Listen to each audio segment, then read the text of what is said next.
It is one of the most prestigious hill climbs in the world, and this year we add even more spice.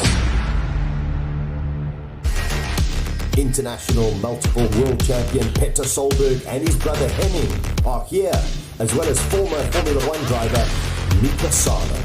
The tension is palpable. The anticipation is electrifying. Launch, focus, commitment, courage, adrenaline. Who can push it to the full limit? Time is all that matters. Who will be the king of the hill? This is the SIMOLA HillClimb in knysna, South Africa.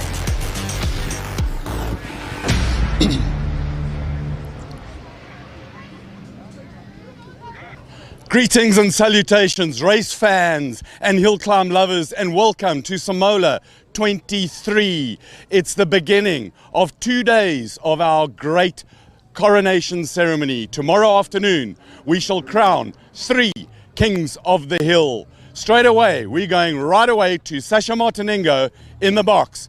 Have a great day. There we go, Colin. I must say, it took me a while to figure that one out. Brilliant. Very good morning. Welcome. It is SIMOLA HillClimb 2023, and as they say in the classic, stuff is about to get serious. Especially today. Oh, it is unbelievable. Just to let you know what's going to be happening during the course of the today, we have got 4 free practice sessions for all of the drivers. That'll take us up until a lunch break. Thereafterwards, this afternoon, we have got qualifying 1, qualifying 2, and qualifying 3. We have a gaggle of commentators with us. Joining me, sitting right next to me, the legend of motorsport. Unfortunately, not racing this year, but he's going to give us his brilliant insights into what the action is going to be. Franco Di Matteo. Franco, always good to see you. Great to have you in the box with me. Oh, thank you for having me, Abad.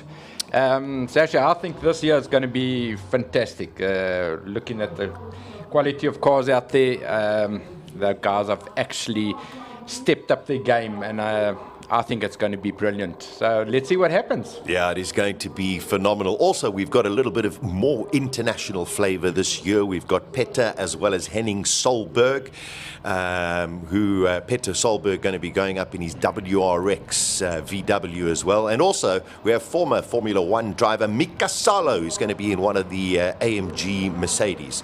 Also, let me just tell you, these cars are monsters. And speaking of monsters, we have from the most amazing YouTube channel, and if you don't follow it, please go and follow HillClimb Monsters. Rodrigo de Oliveira joining us all the way from Portugal. Rodrigo, great to have you. This is what we've been waiting for. Can you feel my excitement? How excited are you? I am very excited indeed. It is a great pleasure to finally reach this day and watch the monsters in action, and what a show we have on our ends.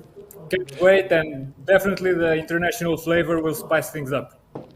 Without a doubt, Rodrigo, and I mean your insights as well. You also are a big fan of the SIMOLA HillClimb. You regard it as something rather unique. Yes, I do. Quite a lot, too. There is a lot of unique characteristics to this hill climb, from the bit of road used, how important launches are, the type of cars that thrive on it, the uniqueness of the cars, the whole entry list. It's interesting from top to bottom. So, and it's a fan favorite both online and and in person. So all the ingredients are there. Yeah, I got to tell you, the fans are already coming in, Franco. Lots of people expected today. This morning, very, very overcast conditions. It seems to be clearing.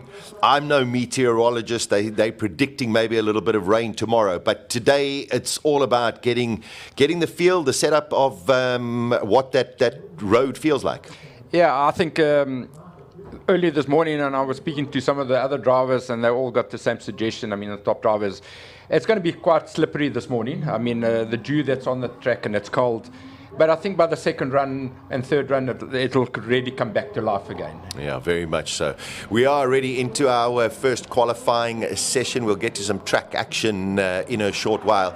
But Franco, yeah, we got some cars in the track. That looks like an Audi R8. Right. We've got road-going cars from Suzuki Swift Sports to electric BMWs, and we'll talk about BMW because it'll be a big celebration weekend and year for them as well. And then, of course, we've got single-seaters. And then, of course, the true monsters. Tons of Nissan GTRs coming out there. It's just a whole bunch of fun. Now, like I said, these guys have actually upgraded their cars. I mean, from last year to this year, the guys have really done aero, horsepower. So, yeah, we'll talk about it as we go along. The interesting thing, there we go, there's a little Suzuki Swift Sport. I'm very disappointed they didn't ask me, Franco, because that's the car that I drive. Oh, we could have used this as a rental. We could have entered them. There we go. There we go. A little Suzuki Swift Sport going up the hill as well. Just to give you an idea, if you're new to HillClimb racing, this is basically you against the clock, Franco. It's very different to circuit racing or rally racing. This is you. This is courage, commitment, focus, adrenaline. Well, it's you, the clock, and the mountain. I mean, it looks like a flat road, but believe me, it's not a flat road. It's actually a hell of a uphill all the way. So, yeah, you got to commit, and you only get one chance. It's not like circuit racing where you have got 10 laps of catching up to do. Yeah, you've only got one stint, and that's it. If you don't do it in that stint, you're out. You go to the next, or if you make it to the next year. Rodrigo, let's in Europe they have a championship when it comes to HillClimb racing. Do you get cars like this on our screen, just normal road-going cars, or is that not part of the agenda in Europe?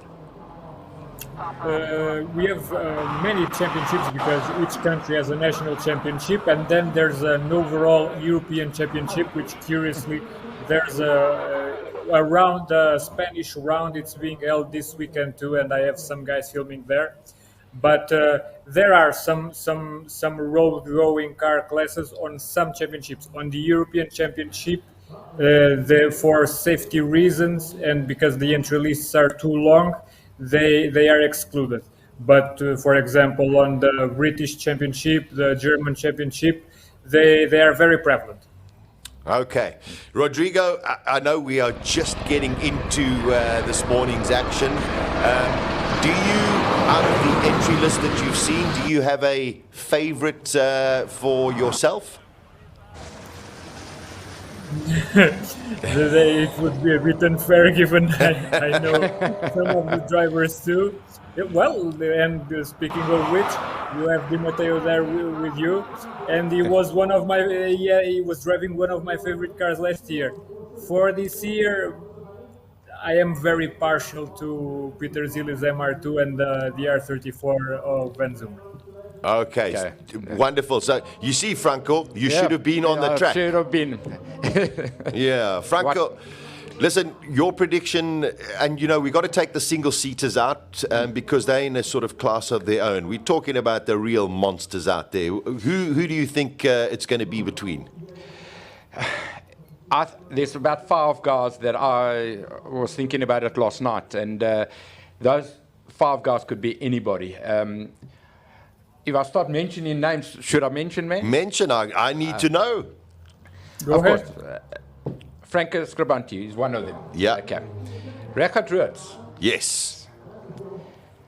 I was speaking to Wayne because I have Wade van Rummelen, and I've been racing with that man for many years, and I know what he's capable. Yeah. So I actually had a good chat to him to get his head right. Because it just gets lost. He's a little bit of a dark horse, but I think he's there. All right. Jobert brothers don't disappoint.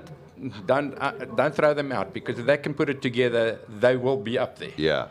So between that 4-5 and now Peter, I don't know how fast that car is going to be up the hill, but the launch will kill everybody. I mean, that's fantastic. So Yeah, you know what, the competitions, it's so tight this year. It's going to be very difficult to really predict the thing. I think we should just write it in a piece of paper and put it away and see how far out we are by the end of the day. I think it's a great idea. We're seeing the Alpha going up. Here we got BMW going up. These are all just first runs for all of the drivers. We're going to see how everybody goes. At the moment, Garth McIntosh is the fastest man. That is in the McLaren 720 S, which is just a beautiful car. You've got to be pretty brave to take your, 7 million rand car up a hill. I'll tell you, to take a car up like that, well, you know what? You've got to enjoy life as well. I mean, you can't not enjoy it. So if you don't, what is life? Good, very, very good point. Very good point. Sasha, you asked me who do I predict. Who do you predict? Listen, I must say, Peter Solberg in the WRX car off the line is going to be incredible. I just don't know once he gets to the bridge if he's got the torque that's going to push him up that hill. Yeah. But Scribante and Reichardt, Reichardt, every year when he comes here, he's always there, and then they always have some little mechanical or electronic little niggles. If that car works perfectly, I think Reichardt's going to be right up there. 100%. Which should be a tremendous amount of fun. But I cannot wait to hear all of the noise from the Van Zoomeren cars. All that banging. That is just amazing. Just to let you know, if you are coming through to knysna Festival today and tomorrow, up above the pits across the way, there are actually guys there, Franco, selling ear plugs, because that's how loud it gets here at SIMOLA HillClimb. It sounds like a cannon going off. And but that's what the people come to see at the end of the day. Yeah, it's going to be amazing. Rodrigo, we're still in practice, and we've got quite a few practice sessions. We anticipate the track will get more rubbered in, and of course the times will come down. It is something very, very special, and your European viewers, do they embrace the SIMOLA HillClimb as much as you anticipated? They do, and the biggest proof for that, it's the success. All videos I have posted through the years. I was making some quick math last night, just so I wouldn't lie today. And just on YouTube, there is a total of around 24 or 25 million views combined from videos from SIMOLA. Sure. And that's excluding Facebook and the Instagram stuff. So in total, it should be over 50 million, something like that. So you can imagine that not only the European ones like it, I guess the North Americans too. And given the way my public is distributed, the Japanese public and the Australian public enjoy it too, a lot. Which is amazing. I can assure you that. I can assure. It's amazing, because hopefully the Australians and the Japanese are watching into the early afternoons as well. Right they now. They are. Yeah. I'm following the chat on my channel's live stream and all that, keeping up, and there are a number of North Americans and Japanese guys joining in. Okay, listen, let's cross over. There's a little bit of delay on track action at the moment. It seems as though they're just checking debris. But a guy who was unbelievable in his final run last year, Robert Walk, is chatting with Coronation. I got Robbie Walk with me. Robbie, first day today, first runs. What's going through your mind? It's just all about getting the gearbox warm, getting the engine warm. I think just running through the sequence, I suppose, for the weekend. I mean, obviously, it's the first time we've come here with a new engine, new electronics. So, yeah, just about bedding in the car, and we'll progressively get into it today. I mean, there's 7 runs, so the first ones are just about getting a feel for it, and this afternoon we'll start pushing a bit. Does the fact that we might have a little bit of rain overnight, does that play into how you go into the 2 qualifying runs today? I think we have enough qualifyings to put a benchmark in place. So, I think it's about chipping away at it. I mean, last year we came here fresh out the box and we hadn't run the car, so at least we've done a lot of development work. We've run the car and a shakedown, so I think we're on the right footing to come here this weekend. So looking forward to it. I think we'll be able to do all the runs as well. So last year we missed a couple, so yeah, it's all about just getting those 7 runs in today and just chipping away at it. Going to be a great fight where you've got the younger driver and the older car, and then the older driver and the younger car, both British Hill Climb Championship winning cars, except yours didn't have the IndyCar engine in it. No, about 20 years older. So, I mean, obviously, the engine itself, it's obviously very different. IndyCar oval engine, so we've had a lot of modifications to get it right for this event. But I think, yeah, Greg and Bob have got it right, so it's running flawlessly now. Whether or not we've got the ratios right and the sequence, we'll have to see. But a 4-speed box, it's difficult to map it correctly. But yeah, I think we've got a good standard baseline. You'll do good. Thanks, Robbie. Back to the track. Let the cars do the talking.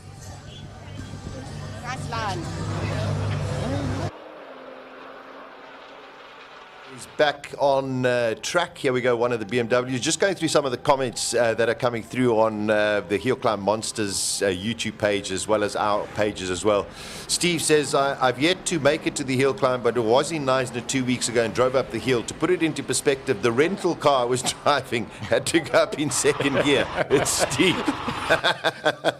Like I said, it looks like it's not such a hill. It's actually a mountain. It's not a hill, it's a mountain. It is, and I mean, Franco, you're very experienced. You're a class winner at the SIMOLA Hill Climb as well. Just the going across the finish line, there we go, pretty rapid pace from the BMW.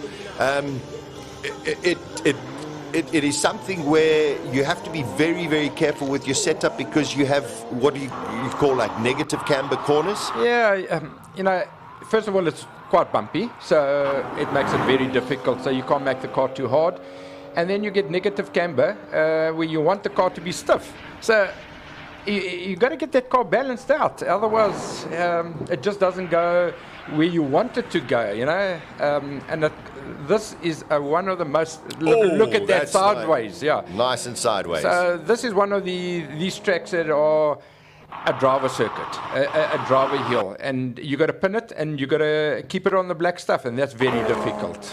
Now, those who are watching, you will see as the Supra comes past, those little blue, they are very much like pool noodles that are on the side of the track. In hill climb racing, if you touch one of those noodles, your time immediately gets deleted. Yeah. So it doesn't help. Okay, let's all be quiet and let's listen to this.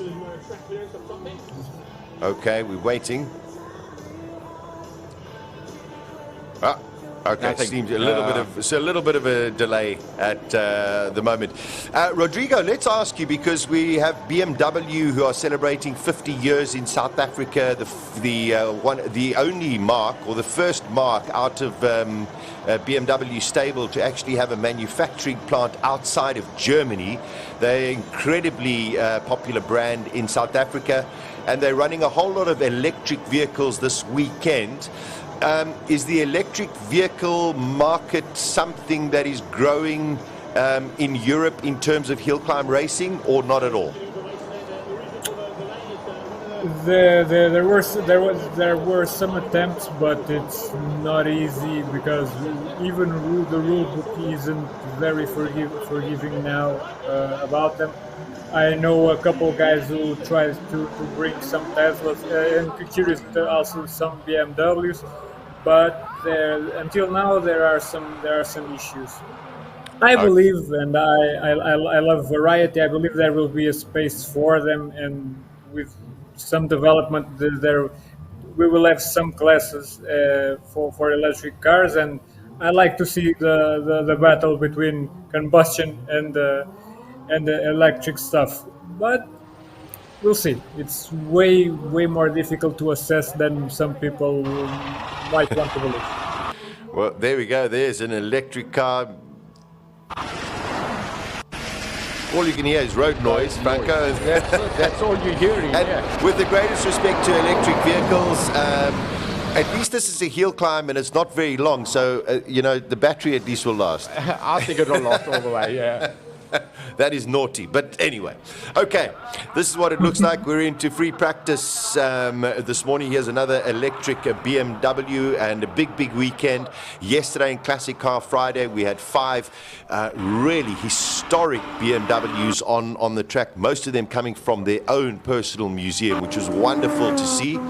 And now, of course, we have a great variety of their electric vehicles that they have and seem to be gaining popularity. Well, that is. And what's amazing on these cars, it's actually the pull-off. I mean, to me, yes.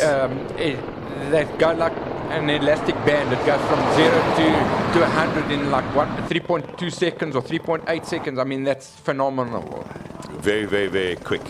Okay, we are into our first free practice session. Here is a Ford Ranger Raptor, which is, also what we call in South Africa, Rodrigo, the buckies.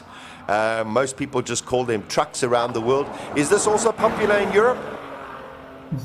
Not at all. This is something I love to. This is one of the aspects I love about SIMOLA, and how excited everyone is for the bakkies. And like I said, as a fan of variety, this is great. And there's a lot of efforts to drive one of these things properly, managing that eye of center of gravity and all that.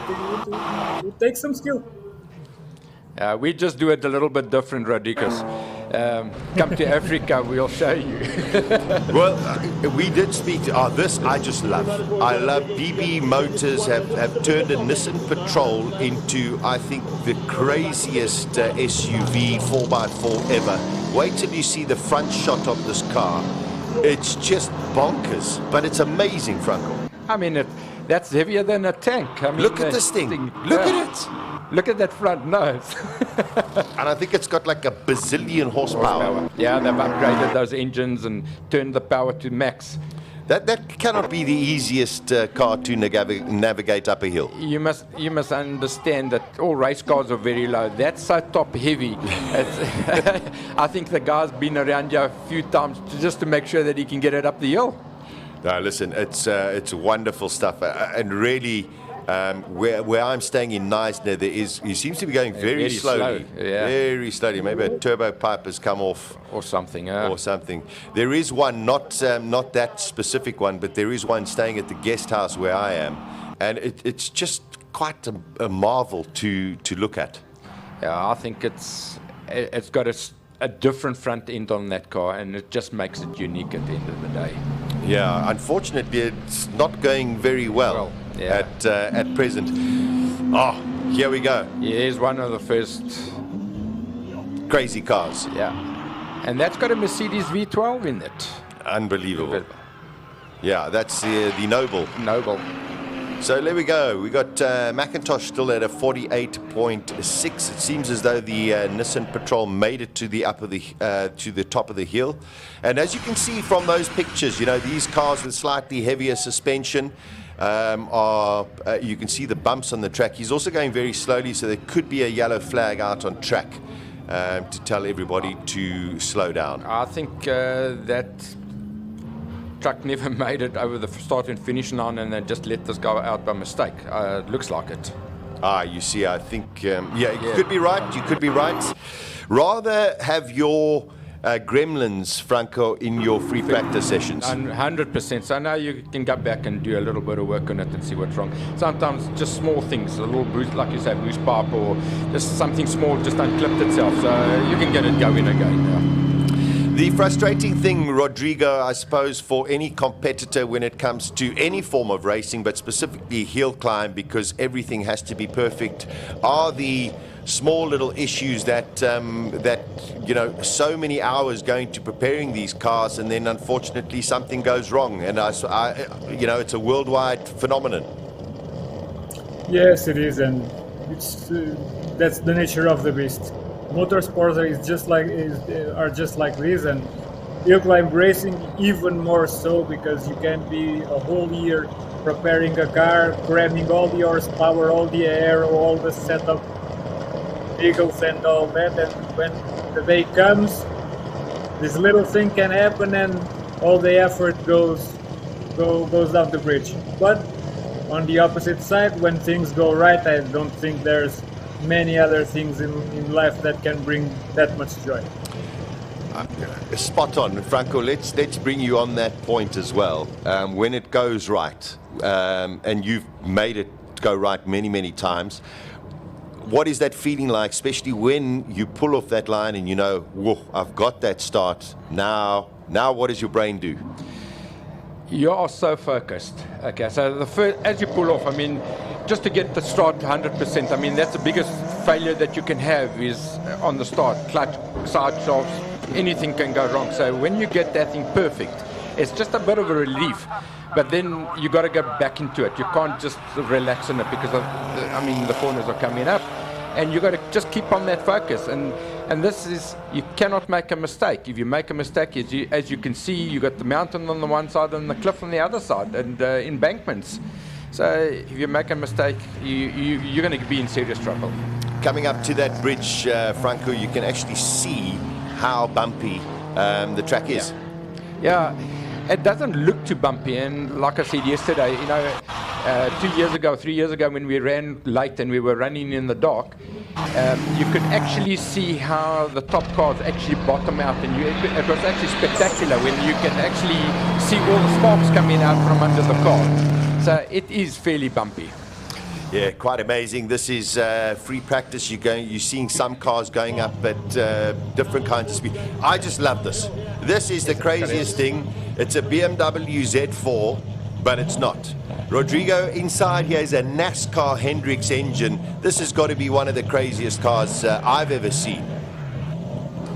Is it a full space frame chassis? No.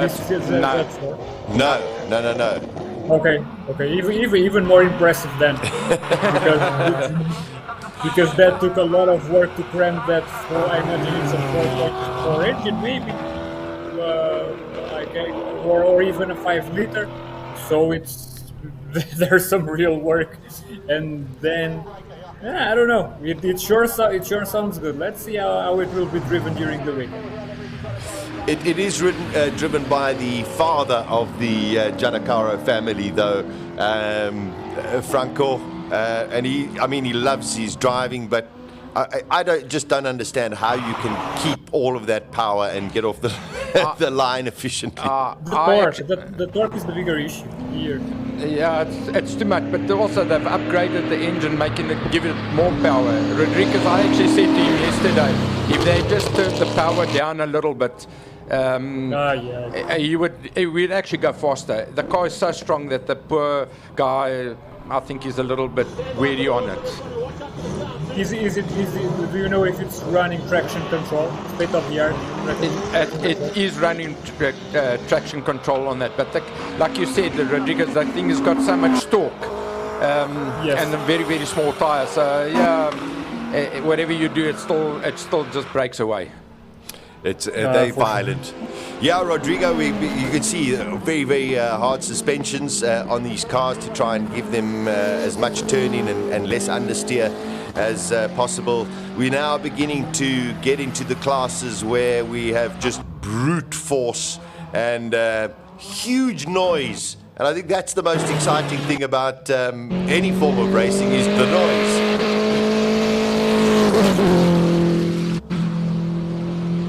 Proper. 45 straight off the bat. Yeah, that's the fastest time. That's a pretty decent time. Anton Cronier. This is a very impressive. This is a Polo, custom built. It's not built for any class of racing. Besides, just the person who built it wants to know how fast he can make a Polo. So very, very impressive. When you see it from the front, you'll see all of the aero that it has on the car. It's got this massive wing on the back, and quite a fun looking vehicle. Well, the guy that actually built this actually did a fantastic job out of it. I mean, if you look inside and everything, you can actually eat out of it. And I just hope he can drive it the same as what the car looks like. But it's actually a beautiful car, that. Yeah, stunning vehicle. I think taking a little bit easy going up on the first run. Just make sure everything It would be very popular here in Europe. Yes, I think so. This is a kind of car that I think would be attractive anywhere in the world on a hill climb. A lot of fun. You can actually see, like I said right in the beginning, that the track is a bit damp and cold, and you could see that car sliding around a little bit. Okay, he's on a 51.37. That should put him second on the line. Here is a talented young driver, part of the VW Academy, Jonathan Mokotsi. Races in the GTC series in South Africa, and this is one of the Golfs. So let's see what this young man can do. Very talented young guy, Franco. He is very talented. He's come in the Super Polos there. I mean, he's fantastic. He's one of the top little drivers. Yeah. Great launch there as well. So nice little first run. Also, most of these cars won't have tire warmers until you get to the big boys. I think so. Yeah, I don't think they're allowed. I must actually find out on the rules on the lower classes. I don't think they're allowed, but the little guy drives it very well. And you see a little bit of a squiggle under braking, but probably everything a little bit cold as well. 100%, and the road is bumpy, so it just makes it more exciting to see things like that. Because also, that's also the trick of hill climb racing. You might be able to warm up your tires just a little bit, Franco, but the whole thing about it is your brakes are cold, everything else is not optimum, and it's a very quick and short run. You must understand, even if you've got tire warmers, by the time you get to the first corner, the tires have dropped by 20 degrees at least. So it's not optimum, but the guys do the best at the end of the day. Yeah, it's a pretty respectable time from Jonathan Mokotsi, a 48.9 in his first run. An identical car going out as well, all part of the VW group as well. And of course, VW have brought out the Henning, the Solberg brothers, Petter and Henning. And I think the crowd and everybody viewing is quite interested. Look at that. Putting it sideways. Yeah, I think I'm very excited and interested to see what the WRX car can do. Yeah, we're all excited. We're all waiting. Exactly. So we are getting another one of the Nobles going up. I think it's a rerun. And I actually made a mistake by saying it's a V12. No, it's actually a V8, 6.2 litre V8. Mercedes motor in there. Yeah. Now, Rodrigo, let's talk the Noble. I mean, very much a South African kind of developed car. Do you see any of these in Europe? The Noble, yes, but mainly in the United Kingdom, where they are built. And Lee Noble was the guy that designed them from the start. I have a couple of friends with doing time attack with M400s. Oh wow, okay. 45-0. Very nice. Peter Hubert. Now, is this Clint Weston or is this Mika Salo? Number 40. Clint Weston. Yeah, Clint Weston going out. This is the Mercedes AMG. It is a 2-litre 4-cylinder turbo. Now, Clint Weston runs the driver academy for Mercedes AMG in South Africa. He knows these cars backwards. I think he's done more laps than everybody put together in a Mercedes. Without a doubt. And he's a brilliant driver, so it just all works together at the end of the day. So let's see what he can really do. Yeah, let's see what he can do. I mean, as you say, he knows these cars extremely well. Next up, if we're not mistaken, should be Mika Salo in the identical car. Well, that's what it says on the program. Let's see who's next. Yeah, let's see what Clint Weston can do. Very impressive time of 47.6 for a first run. That's incredible. Here we go. This is what we've been waiting for. Petter Solberg. Listen.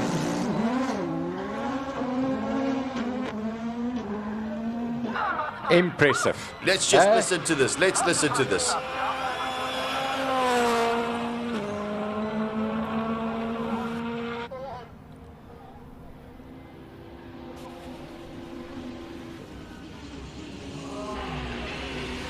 1.99 seconds.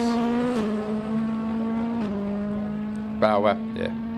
199 k's. Up the hill.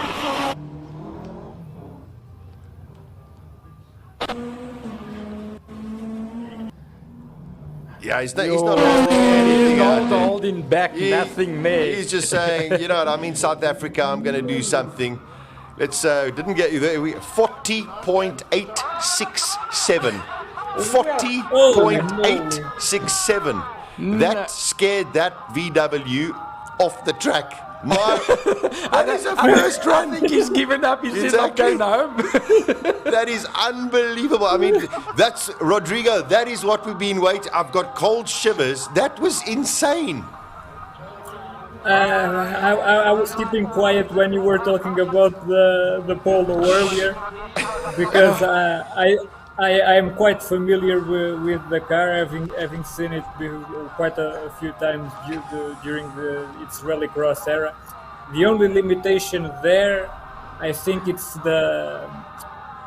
how much the VW mechanics are willing to let go of the restrictors. If they really want to let them go and let the power creep upwards, and I'm sure they will, we're in for quite a show. I cannot stop laughing. I just want to give a perspective of this time for people who are watching maybe for the first time. He's done a 40.8, which is the first run of the morning on a pretty cold track. Okay. Slippery track. Everything's a little bit cold. That is probably the 4th or 5th fastest time that has ever been set. Yeah, I mean, a few years ago, I finished second overall, and I did a 40.2. This guy goes out on the first run, and he does a 40.8. That's why he is Petter Solberg. Rodrigo, and I know we spoke last week, I so wish you were here with us in knysna, and we've got to definitely pencil it in for 2024, because you've got to come down and feel this excitement. Even though we're stuck in a room, we're very close to the track on our right-hand side. I really wish you were here with us. I wish to, and that was the plan initially, but life got in the way in some manners, sadly. But there will be more opportunities, and hopefully not only once. I will try to make it a habit, because that's the kind of show a guy like me just doesn't want to miss.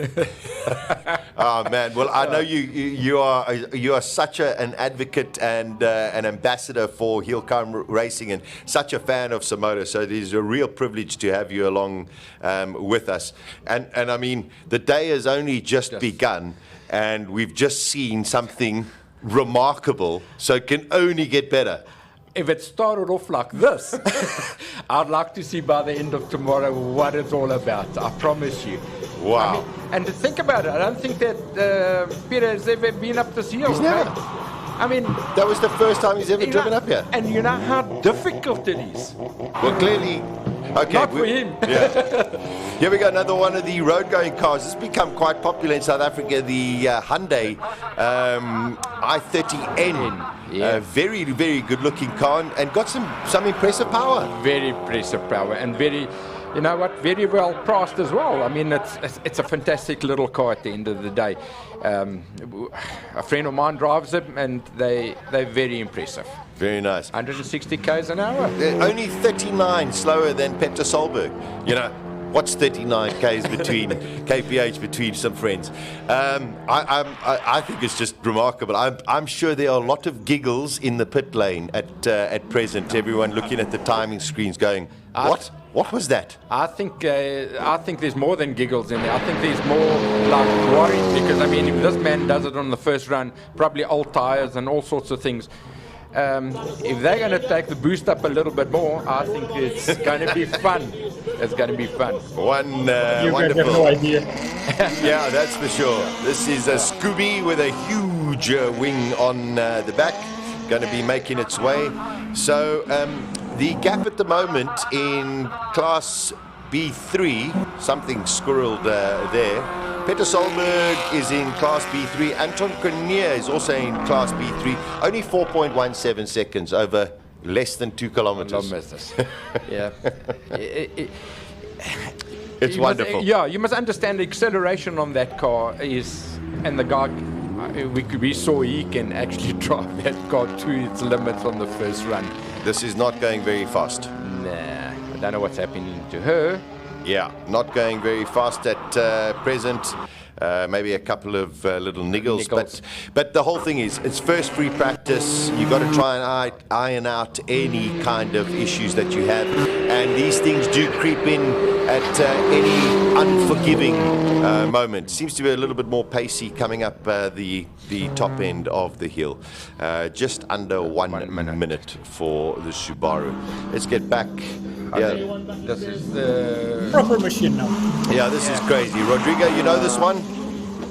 I know it quite well. Charles. It's the J35 powered Exige of one of the Joubert. But Yeah, that's shoulder bear, yeah, with a Honda engine in it, Rodriguez. Yeah, it's the J35, which is a V6 from Honda Accord. Not the most usual swap, but a very effective one when joined by a very big turbo. yeah, giant Turbo, and they really push the boost up on those cars. and a giant rear wing as well. Yeah. Quicker through the section than Peter Solberg, but 43. Yeah, still yes, 3 and pretty 3.6. decent. Yeah. Pretty decent. Charles Joubert. For his first I think the run. gauntlet has been thrown because after Peter got such a low chrono, everyone just feels the pressure, and we'll see the fastest first runs ever in SIMOLA. I couldn't agree with you more. Those who went out gently before Peter Solberg are going, oi, wasted opportunity. Franco, it reminds me of you. You also like to go out flat out. Oh, look at that car, Solberg. Yeah, like I said yesterday, I put the gauntlet down on the first run and then let everybody catch up. The amazing thing is that there will be drivers going, oh no, the track's a little bit green, it's not there's not too much grip. Yes, there are different kinds of cars and different kinds of setups. However, the benchmark has been set very early. Yeah, this is noise. Yeah, we're just going to listen to noise. Here we go, Rodrigo, I can see you Rodriguez, smiling. this is your car, my friend. Let's listen.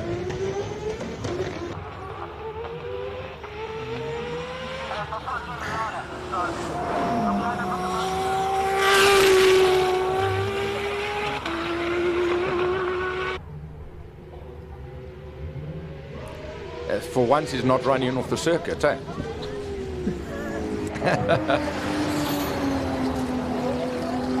He's taking it a bit easy, I can see that. I mean, Wade actually drives harder than that. Just listen behind us. Here we go. Shh. Here we go.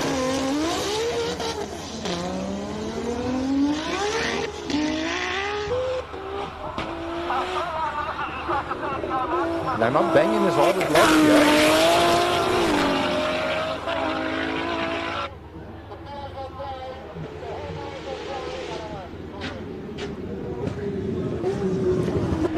That's quick. 228 kilometers an hour. Yeah, I got to tell you, Franco, don't forget, last year you were standing out there and you could hear it. Now you got headphones on and you're in a cubicle. Believe you me, it's loud out there. That's the reason I've got the headphones There on. we go. Rodrigo, this is just, I mean, music to everyone's ears. Yes. Oh, yes. I'm trying not to swear. Well, yes. Oh, listen. I think you can hear that. Listen to this. That's his father and two sons, eh? Yep. Long live the RB26. In this Without case, a should be doubt. RB28 or RB30.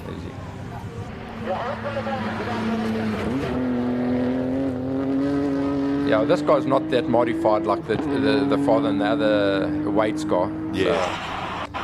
But still mighty impressive. Impressive. Very impressive. Martin van Zumeren did a 43.9. Wade did a 44.7. So, yeah, they're also laying down a couple of gauntlets, but Charles Joubert is a full second faster than those others in their group. Oh, it's Peter another Zilli one. did the 44. We did not see him.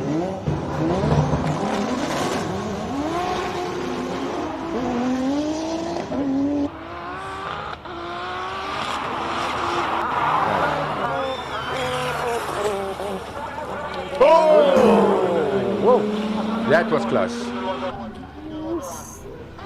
I mean, tell us a little bit about that corner, Franco, because you can get it horribly wrong there.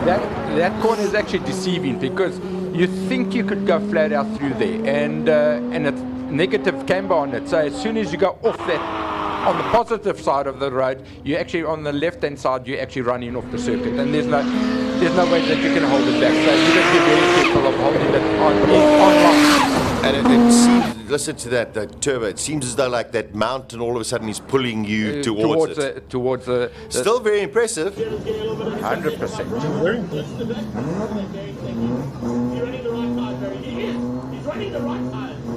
Oh, Evans.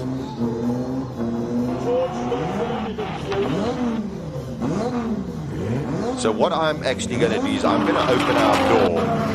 Just to get some sound in. Just so that you know, you get just an idea of it. So let's let this GTR go up, and then for the next one, because we've got Reggie Roots coming up in a short while, we've got, Franco Scribante coming. Are coming through. Yeah. So I'm just going to open up the door a little.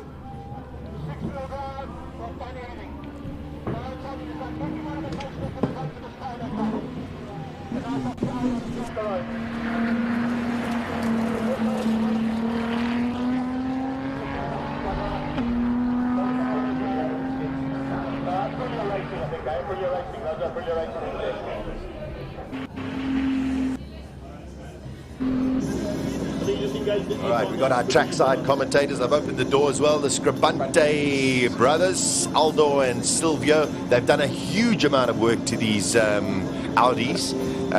Much lighter, they've got a bottom floor in it as well. These should be a lot faster than last year. I think so, because they've also gone through sequential boxes and that. So I was speaking to Aldo, and he says he's not used to the sequential. It makes it a little bit awkward, but he'll get used to it. And they've done a lot of aero on it as well. Sounds awesome. Damn impressive too. Yeah, I think you can hear it a little bit better, Rodrigo. Does that? Are you picking it up? Oh yeah. But I was saying these S4s from the Scribante brothers, they sound damn awesome. The cars are very fast, and they're good drivers as well. I mean, Sylvia just won the SAES championship, so Yeah. guys are good. Now that's some noise. That's a R8 Audi, super impressive vehicle in any kind of guise. You know, road going, on track, brilliant car. A little bit sideways, it seems as though this tire's a little bit cold. Aldo Scribante goes up in a 44.6. I think Peter Solberg has, as Rodrigo said and you've said as well, Franco, I think he basically said to everybody, you know what, we're coming here to race. So you know what, forget about this pussyfooting around. Yeah. Here we go. Franco! Well, now we'll get a good indication of who's who. I mean, this car is just bonkers, but beautiful. That's crazy with that big wing, but that seems to work. It actually works for Franco. I mean, the horsepower that he's making and the handling, it seems to work for him. And incredibly, I just love the color. He's changed the color. It's got this military green look to it. Very impressive. I like it with the door open. I don't know what our director thinks, but I'm very happy with the door open. Well, it gives us a bit of insight what's going on the outside. Franco Scribante pushes in a 42.6, so that's pretty impressive. Not bad for his first run. Yeah, he's lying second at the moment. Rodrigo, you've been following the Franco Scribante and his Nissan for quite a few years. Still a very impressive monster vehicle. It is, and I think there's still quite a lot of potential to one part on that thing. There's so much power. It's so difficult to put all that power to the ground, even the air, while it works. It's a bit experimental, so there are a lot of ways that they can improve the car, and with that much horsepower, there always will be. But I think that's part of the challenge, and I think with Mark, one of the engineers of the car. There's Richard Roots, and we anticipate a big battle between him and Franco Scribante this weekend. I think the main race is going to be between these two cars. If nothing goes wrong with them, I think it's going to be awesome. And I think Reggie is going to do the same as what I would say, just put the gauntlet down and see if we can do something with Peter. It looks like he's going for it. Yeah, and that is Richard's style of driving as well. He's like me. He's not going to hold back on the first run, just to make sure. And believe me, he's no ways. Yeah, bro. Rodrigo, how is that for a first time? God damn. Like I said, this is the fastest first run ever on SIMOLA. 39.5. That's 3 seconds quicker than Scribante. Scribante's best time around here is a 38. I've just lost my. Is a 38.1. And this is his first run, and you must understand that Richard Roots has been practicing on those tires at one of the tracks. So those aren't even fresh rubber? Tires, no, it's not. And I know they've done quite a lot of laps on them. So, man, this is just, you couldn't start the day better. You couldn't start the day better. Imagine how it's going to end. Now, this is one of the backdrafts built in Durban that have got a turbocharged motor in it. And Mike McLaughlin is going to see what he can really do with it. You can hear that turbo singing along. It looks like a difficult car in terms of handling, but it looks light. It looks right. They're nimble, but you know they make so much horsepower, and the chassis is not really built for that sort of horsepower. But you know what? The guys have actually done a good job at this end of the day. Yes, Rui Campos going up. He won yesterday in his classic car Friday. The Campos driver. I mean, these are cars that he's raced for years and years and years and just loves still driving it. He knows these cars off like the back of his hand. And I see, yeah, he's gone a little bit wide there, but I saw on the lap of the corner before. I mean, he's not even pushing it. He had so much road to use, so he's just taking it easy. Richard Roots. Oh, listen to that. Something at the start line at the moment. This is Devin Robinson. Yes. He actually blew his engine on his car, and Craig Zank actually gave him the car to go and race. So he's only had a few laps, so... oh, that's not looking good. That's a tire rubbing or turbo going, one of the two. I can't see too clear. Yeah, it doesn't seem to have affected the... Could be...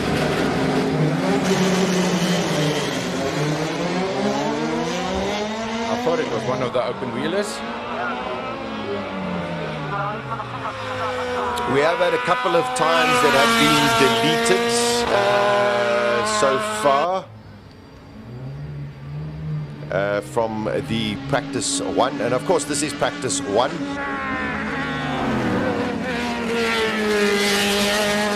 Only a few cars, and I mean, we have an incredible 83 cars in the King of the Hill for today, and then of course tomorrow, once we get into the class finals, we bring it down. But 83 cars this year. Yeah, but to me, it's the level of the cars that actually are very impressive. Very much so. In the last 5 years, I think this is one of the best I've ever seen of guys upgrading their cars.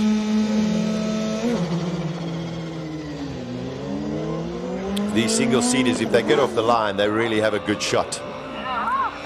They weigh nothing. Nothing. They're like 500 kilos. They make 100 or 250 horsepower, and yeah, they purposely built the HillClimb cars. So Devin Robinson He's in one of the single-seaters. He's done a 40.8. No one close to Reggie Roots in a 39.5. He's just put that car, and I believe he's got lots of speed still coming out of that car. I think this is Megan Velak. That's right. In this crazy Suzuki.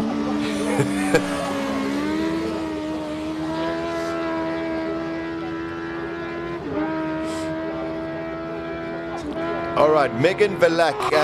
Rodrigo, do you know anything about this little crazy Suzuki car? Yes, I do know. We have quite a few here in Portugal. We have a whole championship rallycross for them, and I have a nephew who is watching races on that championship. It's one of those things. Crazy, wonderful. Robbie Walk. And yes, this is a relatively old car, but if he gets this right this weekend, I think he might be able to challenge someone like Andre Bezuidenhout. That's a purposely built car for HillClimb. They bought the car for the engine, and the next minute they've taken the engine out and put it into another car, and they've actually got a Toyota Infinity. A Nissan Infinity, Nissan Infinity. V8. V8 car, V8 the motor in there, that revs to 11,000 RPM. Incredible. Here's Ian Schofield, very, very slow off the line. He had a brilliant day yesterday in Classic Car Friday, but he's going to go there. Robbie Walk has gone fastest at 39.3. That's 2/10 quicker, but that's a great start. And that's going to lay down also a marker for Andre Bezuidenhout. 100%. But wait, Andre Bezuidenhout will be there. Yes.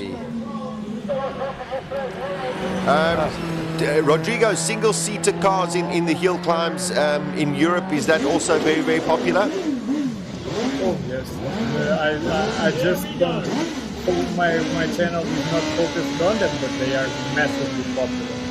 Both the open wheelers and the 4 prototypes, they are massively popular. They are the ones fighting for the overall wins on the races, and there are 2 names that probably you will start hearing, you will start seeing on the comments, which are the 2 greatest HillClimb drivers in Europe, which are Christian Merli and Simone Fagioli. Keep an eye on that, because people will start wanting to see them on SIMOLA. Phenomenal. Beautiful looking car of Andre Bezuidenhout. That is the whole field. We're just waiting for Andre's time to come through. Wasn't spectacular off the line. He goes fastest. Oh my word. A 37.2 for Andre Bezuidenhout. And I must told you. Peter Solberg shook up this field in such a way, and Rodrigo called it and said this is going to be the fastest practice one in the history of SIMOLA. That was impressive, Rodrigo. It was mighty impressive, I have to say. Wonderful, wonderful stuff. So, sure. Andre Bezuidenhout at 37.2. Last year, his fastest was a 34.1. Okay. That's the fastest anybody's ever been. Yeah. Ever. Robbie Walk second. Richard Roots, just to give you, we got a little bit of inside information. No launch control, okay. No new tires. So and he pumped in a 39. A 39. You know, in the last 5 years that I've been racing here, I have never ever seen any car break the 40s on the first run. Usually it happens on a Sunday. On the last run. Wow. I'm actually shocked. I mean, that's the level of preparation that these guys have put into their cars. And yeah, there's the results. It's wonderful stuff. So, Rodrigo, what happens now, and I'm sure you're familiar, but maybe for those who don't know, all of the cars are now at the top of the hill. Okay, and once scrutineers have said, okay, they all make their way down the hill at a very, very slow pace, back into their pit garages, and then from there we go into, we have got second free practice. Okay, so that's what's going to happen now. Yeah. Fortunately, no incidents. We just saw the one Golf go off the track. on its own steam. So something actually went wrong in the car. There were one or two cars, Franco, that seemed to be a little bit slow up the hill. So a couple of little niggles, and hopefully they're small little issues that they can get fixed for the next run. Yeah, I just, to come all this way, I mean, guys have come from far. And just to come here and have problems after problems, you don't really want that. And I don't wish it on anybody. But, small things do happen. Yes. Let's fix them. Let's get back onto the circuit. Let's go again. It is amazing, and we've got a wonderful crowd out here ready on this Saturday morning. Let's cross over to our wonderful, majestical roving reporter, Colin Hastie. He is in the pit lane at the Van Zumeren garage. Rodrigo, you'll be happy to hear what they have to say. Oh, yeah. One of our favorite drivers, Wade Van Zumeren. Spectacular as always, but that's just a warm-up. That's a sighter. Yes, no, just to get used to the track again. It's been a year since we've been here, so just taking it easy, just to get a feel again. What have you done to the car since last year? Change a few things, the turbo and that, so hopefully it drives a bit better, and then we'll see by tomorrow if it's working. Well, all the best. It is one of Europe's favorite cars, along with Martin. It's totally spectacular. You're going to entertain us this year, aren't you? I hope so. Good man. Go Wade. Wayne Van Zumeren. Well, Martin Van Zumeren car over there. And then the most amazing Toyota MR2 in the world. Peter Zeely, sorry to interrupt you with your sandwich. This is warm-ups. This is get the driver into the thing. Check out the car. How did it go? As expected. So the car weighs half what it weighed when I started, because I scrubbed away the bottom. No, the aero is just too much, and the bumps.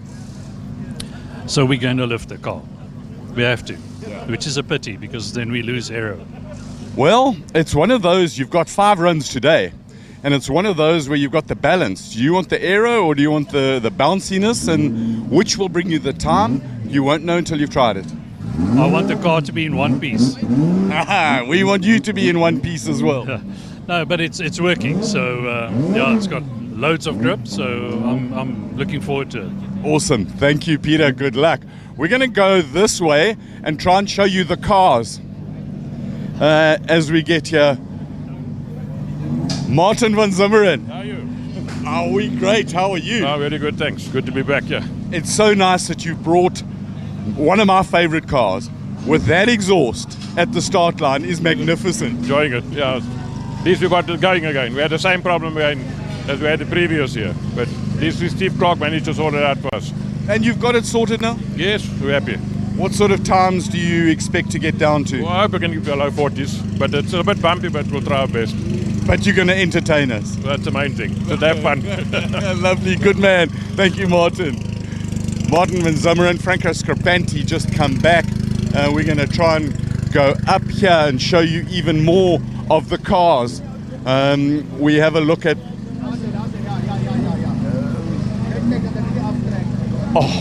just magnificence of the engine.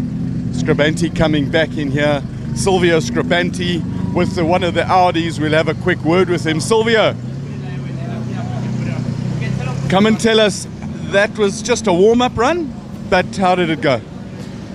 Yeah, look, it was our first run. I didn't even launch off the line. I just rolled it off and just got to get grips with the track. You know what I mean? I only did 3 runs last year, and I didn't really have enough time in this car due to a mechanical failure last year. So I just wanted to, I think this run and the next run I'm going to build, and then from run 3 I'll be giving it absolute full taps. That's a sensible way to approach it, and so much of this race is the 13 or 14 steps, the runs into the top 10 exactly. at the end. You don't win it on the first run, Colin. You know, you got to build, and let's face it, the runs only start at 2 o'clock today, is what counts, right? Yeah.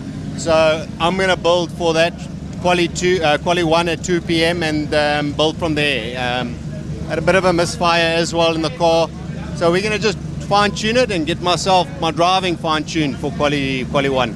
Awesome, thanks, good luck. It's a great thing where you've got to tune the driver, tune the car, and tune everybody. We're going all the way up here through the madding crowds, and we'll get Aldo Scribanti's car over here. They've done a lot of work on the aero to try and get rid of the understeer on the car. Lots of carbon fiber. We love carbon fiber, splitter, winglet, exits. There's Aldo. Let's quickly have a word with him. Aldo, the helmet is even carbon fiber. There's carbon fiber for days on this car. We love it. Yeah, we absolutely love the event, Colin. We look forward to it the whole year, and it's just great to be here. Ian Shrosby and the organisers are wonderful. Wonderful event. We wish we had more of these in the year. We should have one at least once a month. I couldn't agree with you more. 100%. We'll talk to you and see what you do. The car, you've done a lot of aero work and some other tricks. Tell us about it. Man, last year we were battling with a turn-in on the four-wheel drive. So we got Quinsley Sail to help us with a bit of aero on the front. So we've developed more downforce on the front, and still early days. The track was a little bit slippery, but I think a few more sessions and I'll see what it's doing up the hill. I can't really comment now, but it definitely feels good so far. We've got to warm the car up and warm the driver up. Oh, 100%, yes. Good man, thanks, good luck. Thanks, God. And he's still sitting in the car. We're going to duck right in here and see if we can, even if he's sitting in the car, it'd be cool to talk to him. Franco Scribanti, it's hot in here. The car's proper warm now. It's toasty in here. And that was just a basic, don't launch it, to get it off gently off the line and see what it looks like. Yeah, there was like a 60% run up the hill, no launch, just to get in tune again and get everything warmed up and up to temperature. The first part of your program. First part of the game plan. The game plan! Because we've come to the finest coronation event in the world. It's 2 days, and there will be 3 kings crowned on Sunday afternoon. King of the Hill in the modified saloons, King of the Hill in the single-seaters, and King of the Hill in standard production cars. This is the real coronation. Let's go and look at some more princes who may become kings. Franco's the reigning champion, one of our other favorites. Stevie Clark, how's it going? Your backdraft ran properly today, huh? Yes, yeah, it's Mike's first run. Mike's first run, you know. I'm very happy. Sorry, we just have the pit.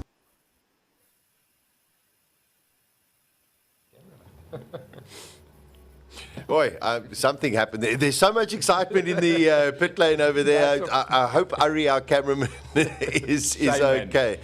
Rodrigo, I want to bring you in here. Listening to some of the comments, specifically Franco Scribante at the end saying his game plan. You, even on, I think anybody watching, you can feel that there's this element of needle, this element of tension before amongst some of the drivers. There is, but I think some of their plans have been thwarted by how aggressively both Peter Solberg and Gerhard Roth started today, because everyone thought they were on the same page and going slower, but then there were 2 guys that just decided to throw that out of the window. So everyone is just going, okay, let's see how it goes. Let's reset. Okay, let's cross over back. Colin has got Gerhard Roots with him with an incredibly impressive first free practice run. Reggie Roots, how's that for a warm-up? Yeah, I decided already before we came here that the first run I'm going to push and go, you know, just to get your mind into it. I don't like to start slowly, you know, to start fast and quick and know exactly where we're at. And it's all good. It's exactly how I predicted the car to be, and we took some gambles and they paid off. So I think we're in for a shot. I think you and Peter Solberg had a similar kind of thing. Just put it out there, lay down a time and show us what you got. Yeah, look, when I saw him go, I knew, I have to. You know, it's duck or no dinner. You know, I know it's early days, but it's nice just to get into the groove early. And I know where we're at. Car perfect. What adjustments you're going to make for the next run? You're going to wind it up a little bit? No, the booster's all good. We're running quite a bit of boost, and that's the engine's strong. I've got a little bit in hand for tomorrow. little tire pressure changes, dampers, maybe slightly the right height. It's just bottoming slightly, but nothing big. We're there. We're in the ballpark. And even if it was big, you're not going to tell me, really, are you? No, I won't tell you. It's duck or no dinner. Go, you good thing. While we're here, Mike McLaughlin, you're a HillClimb rookie. Yeah, that's it. So's your car. It's got the LS7 in it. You've just come off leading an SA endurance race on legitimate pace, passing a proper GT3 car. How does that same endurance car go up a hill? Yeah, I'm impressed. The car it felt good. Reggie was giving me some tips last night, and the one thing he said is that everything comes up like a lot quicker than you think. So I just need to get my orientation right. The car felt really good. It wants to go. So yeah, we just start off on a sort of just a solid foundation, and we'll hopefully build on that for the rest of the weekend.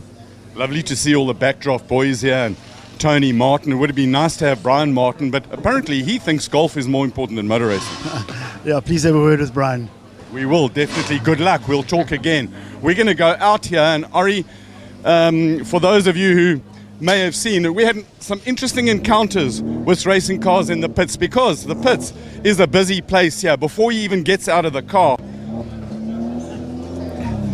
Rui Campos, that was a nice warm-up. It was a good start for you. Yeah, look, faster than last year by a second on the first run, so I'm a lot lighter.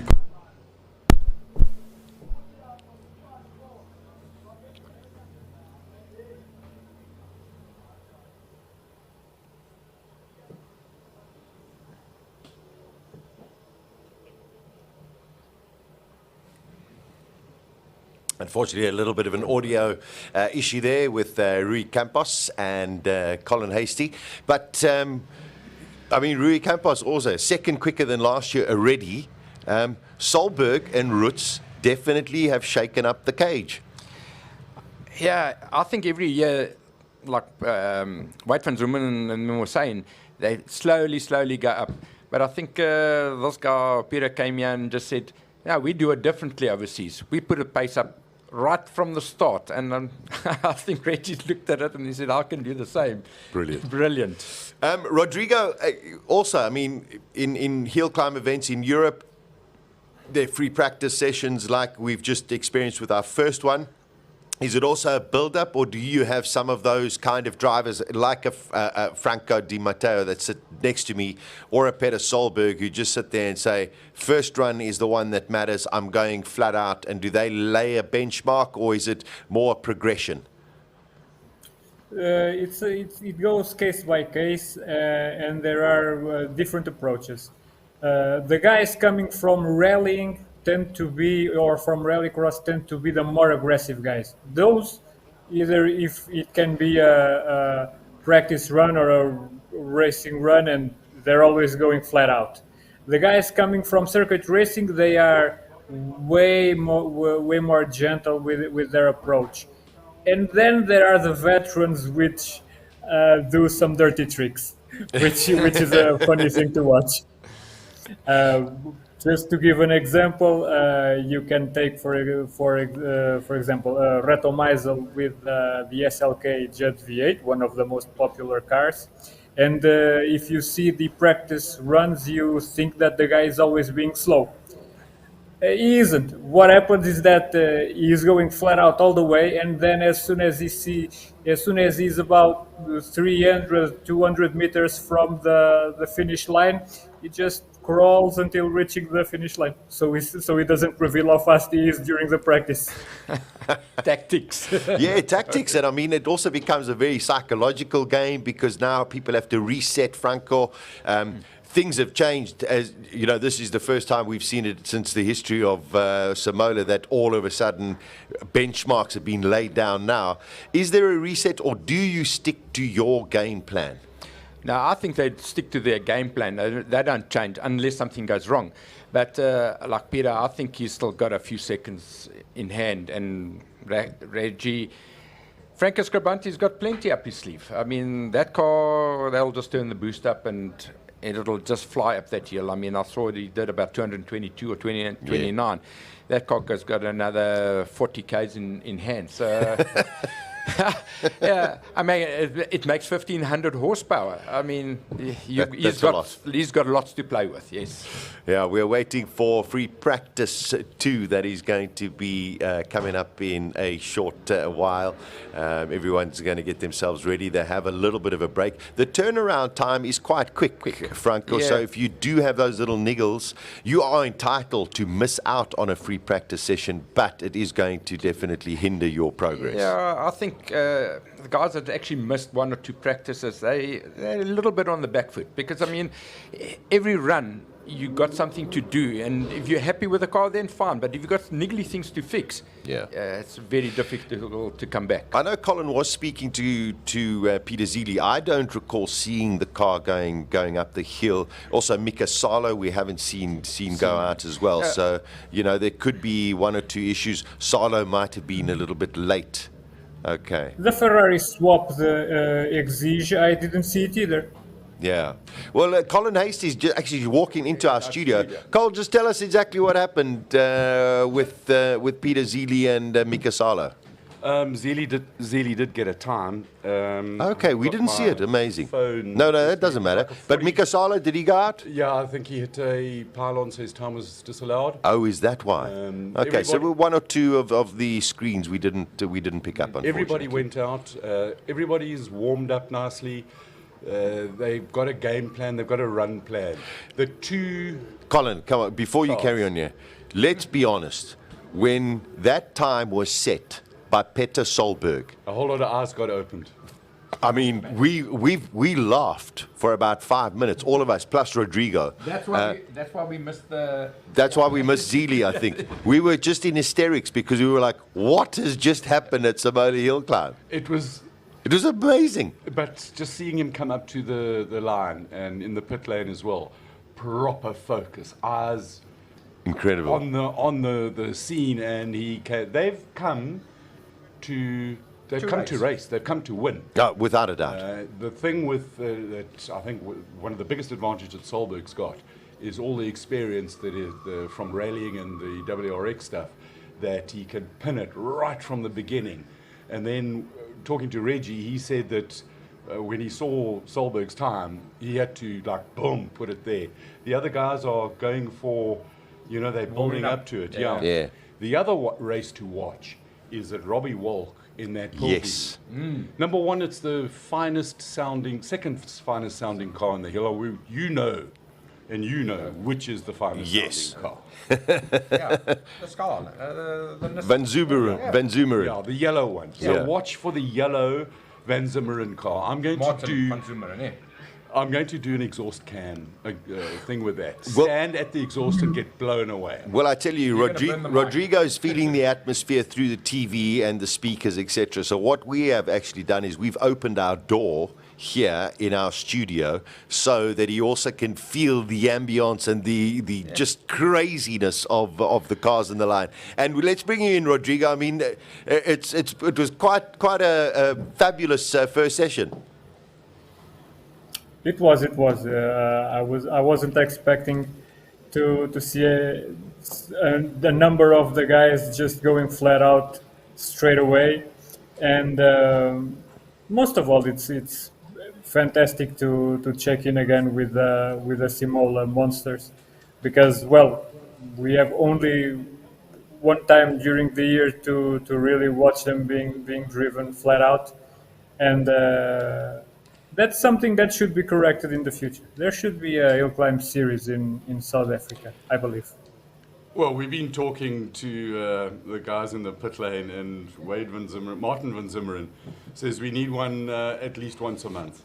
And the thing is also, Rodrigo, we're a big country and we've got such spectacular roads where you can actually hold, never mind SIMOLA, anywhere in the country. And it would be wonderful to have a series of, let's say, 5 or 6. I wouldn't even say that much. I have some experience in trying to jumpstart a HillClimb series, and let's say 3 to start to dip your toes into the water. I think at 3 and let's say I would throw my hat into the ring, and I would help with promotion if needed, because I know that this is a winning product. SIMOLA has a bunch of potential. The entry list is always fantastic. Sponsors seem to like the race too, so the ingredients are there. Yeah, very much so. It is something that we should all put our heads together and come up with a wonderful plan. Okay, I'm going to go away. All right, bye, Colin. There we go. Thanks, Thank you very much. There we go. Colin Hasty going to be making his way into the pit lane with his very accomplished cameraman Ari, and we'll get ready for free practice 2 that's going to be coming up in a short while. Loads of comments coming through on all of the social media platforms as well, so keep them coming on, and also share amongst everybody. And specifically, if you aren't subscribed to raceday.tv, please go and subscribe, and also to HillClimb Monsters, because Rodriguez's channel just highlights every hill climb all around the world, specifically Europe as well. So there's just so much action that's on there. He does a fantastic job. If you go onto their site, I'll tell you, you can't stop watching. It's fantastic. It's fantastic. You go down the rabbit hole of HillClimb Monsters YouTube page, and you might surface next year. That's how much content there is there as well. Well done, my boy. Yeah, Rodrigo, it takes a lot of work, but it's a tremendous amount of passion that you have for this as well. Well, I wake up and I'm thinking about HillClimb racing, and I go to sleep and thinking about HillClimb racing. I am. it's just like that. And if I did not have the channel, it would be just the same. It's a lifelong passion, and I'm just happy that I could turn that into the way I sustain myself. Not many can. Sorry there, Rodrigo. Back to track action. Here we go. The magnificent McLaren 720S out on the track. We've got one of the Shelby Mustangs going out there as well. Brute power, Franco, but not the most gracious handling vehicle. The car is a bit top heavy, I would say, but that's Paige racing that car. And I mean, that's 780 horsepower or something like that. I'll have to look at it, but she handles it very well as well. I just got a lovely comment from Essex County Photos. Say, greetings from the UK. Keep up the great work. Yours is the only King event I'll be watching today. Love that comment. Yeah, the Shelby's coming in great force this weekend. Yesterday also Classic Car Friday. But today, of course, got a couple of brute monsters. There's a Cabrio Shelby going out on circuit as well. These are more the road-going cars, and we do have various categories that all of them, of course, are trying to win a class. You know, you can't compete with everybody, but you still have a chance to win your class. And the nice thing about these V8s, I mean, yeah, they all make big horsepower, but the cars are very heavy. I mean, it's 1,700 and something kilos. I mean, that's the little bit of a downfall. But who worries about the weight when you've got such a horsepower underneath your foot? Yeah, that's for sure. So just having a look, everyone, yes, they might be on a game plan, but Garth McIntosh has gone 2 seconds faster than he did. So Peter Solberg woke up SIMOLA HillClimb, and I think everybody around the world. Well, even down the guys that were still sleeping, I think the shout was so loud that everybody's they're all coming here. I think I don't know where they're going to accommodate everybody on this hill, but I think the whole of knysna is going to be making their way up to the hill climb at SIMOLA. That Mustang did it quite at high speed, 177 k's an hour. I mean, for a heavy car like that, well driven. Let's compare it to the Audi.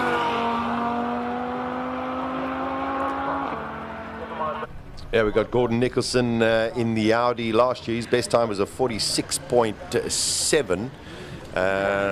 Yeah, they have to take a lot of doing right now in his second run. But these guys maybe are a little bit more circumspect in their preparation for qualifying this afternoon. I think they're just building up slowly, and most of them are using old tyres as well. They're not going to put the new tyres on their car, so yeah, they come here to improve their time and have fun. Something very special, Rodrigo, about this M5 that we're looking on screen, especially the way it sounds. Oh yeah, that V10, F1 derived V10 really is quite something. I was fortunate enough to have I had a M6 V10 during 1 week with me, and quite unforgettable. Yeah, beautiful, beautiful guy. I must say, if somebody said to me, you can have a BM, I would say that specific one, the V10 M5. Here's my car. I drive this, by the way, Suzuki Swift Sport, but I'm unfortunately not going up the hill. I would love to test my skill against these guys, Franco. Well, you know, you've been doing it for a while, Sasha. I mean, come. You're not that bad a driver at the end of the day. Bad, thank you. Bad is a wrong word, exactly. But I'm okay. Yeah, there we you're go. okay. Yeah. I'm okay. Yeah, but it's great to see. Also, as mentioned in the driver's briefing this morning, having more manufacturers coming into SIMOLA HillClimb as well, representing the various brands of South Africa. Very, very important as we go forward. I mean, Suzuki, Honda, Mustang, BMW. So very important. Very, very important. Very important. So second free practice underway. 83 cars. I did mention 84, but we did have a withdrawal. One of the Lotus 7s from Class C4 is not partaking this weekend. Gordon Nicholson doing a 47.1, only 3/10 slower than Garth McIntosh in the McLaren.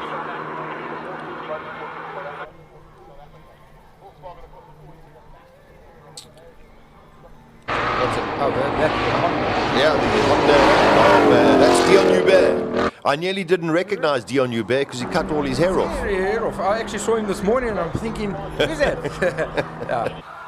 Dion Hubert, I mean, a multiple champion of South Africa, incredibly talented racing driver, still to this day, so highly respected. I've actually got big respect for Dion Hubert. I mean, many years ago, I've actually put him into my car. I actually broke my foot just before Cape Town, and I invited him to race my car.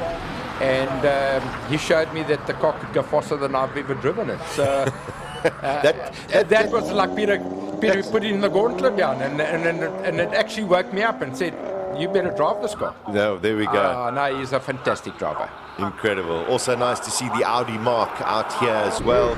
This is the Audi TTRS. There's a Suzuki going up the hill. So they're also pretty nifty little cars. 100%. You know, 55.5 is not far off the record that was set last year. So everyone's taking a little bit of wake up. That right foot is going a little faster. The problem is that, you know, you don't drive this track every day, this hill climb every day. So you come here once a year. So cars take a little bit longer to get into it, but they'll get there.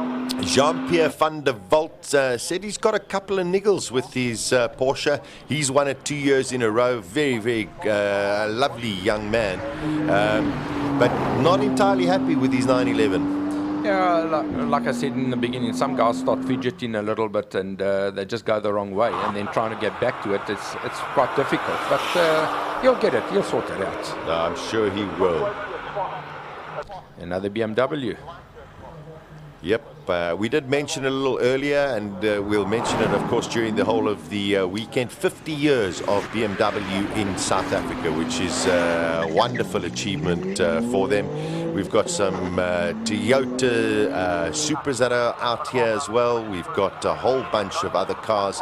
Here we go. This is an engine-powered, an ICE-powered BMW going up the track. Oh, that's pushing. He is pushing it now. 100%. That's pushing. A 51. 51.26 for Martin Wild. Here is the very interesting Toyota Supra. These must also be quite popular, Rodrigo, in Europe.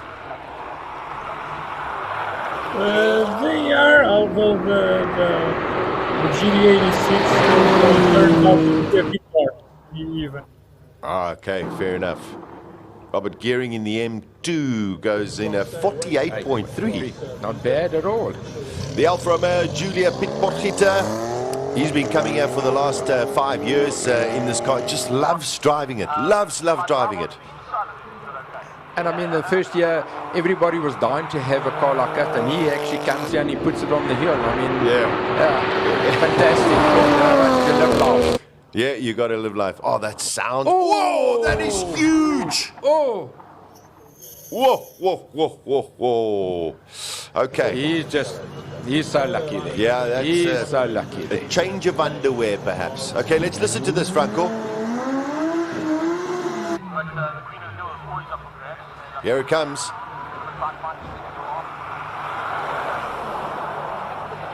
Wheel noise. The electric-powered BMWs, quite a gaggle of them that we have this weekend as well. But the torque of these cars is just ridiculous. It's crazy, and it's instant torque. It's not correct. A delay. It's instant. It's on. There's no warm-up button. It's on. It's like the pull-off. There's no slippage, there's nothing. You just put your foot down and an instant go. Well, I said that JP van der Walt was worried about his Porsche GT2. Well, let me just tell you, he's 45.3. So nothing wrong with that car. And that is only 4/10 of his best time from last year. That's nothing. And I'm sure you're going to get faster than that. I'm just looking outside. It looks like the weather's actually opening up a little bit. The sun is shining a little bit, so it might warm up, and the cars will be going faster. They could be going faster. The one thing we did notice yesterday, though, Franco, in Classic Car Friday, round about lunchtime or just after lunchtime, when it was most probably the hottest of the day, the track actually got slower. 100%. The humidity and everything that revolves around the track and around just makes it a little bit slippery. You need to get it hot, not just warmish.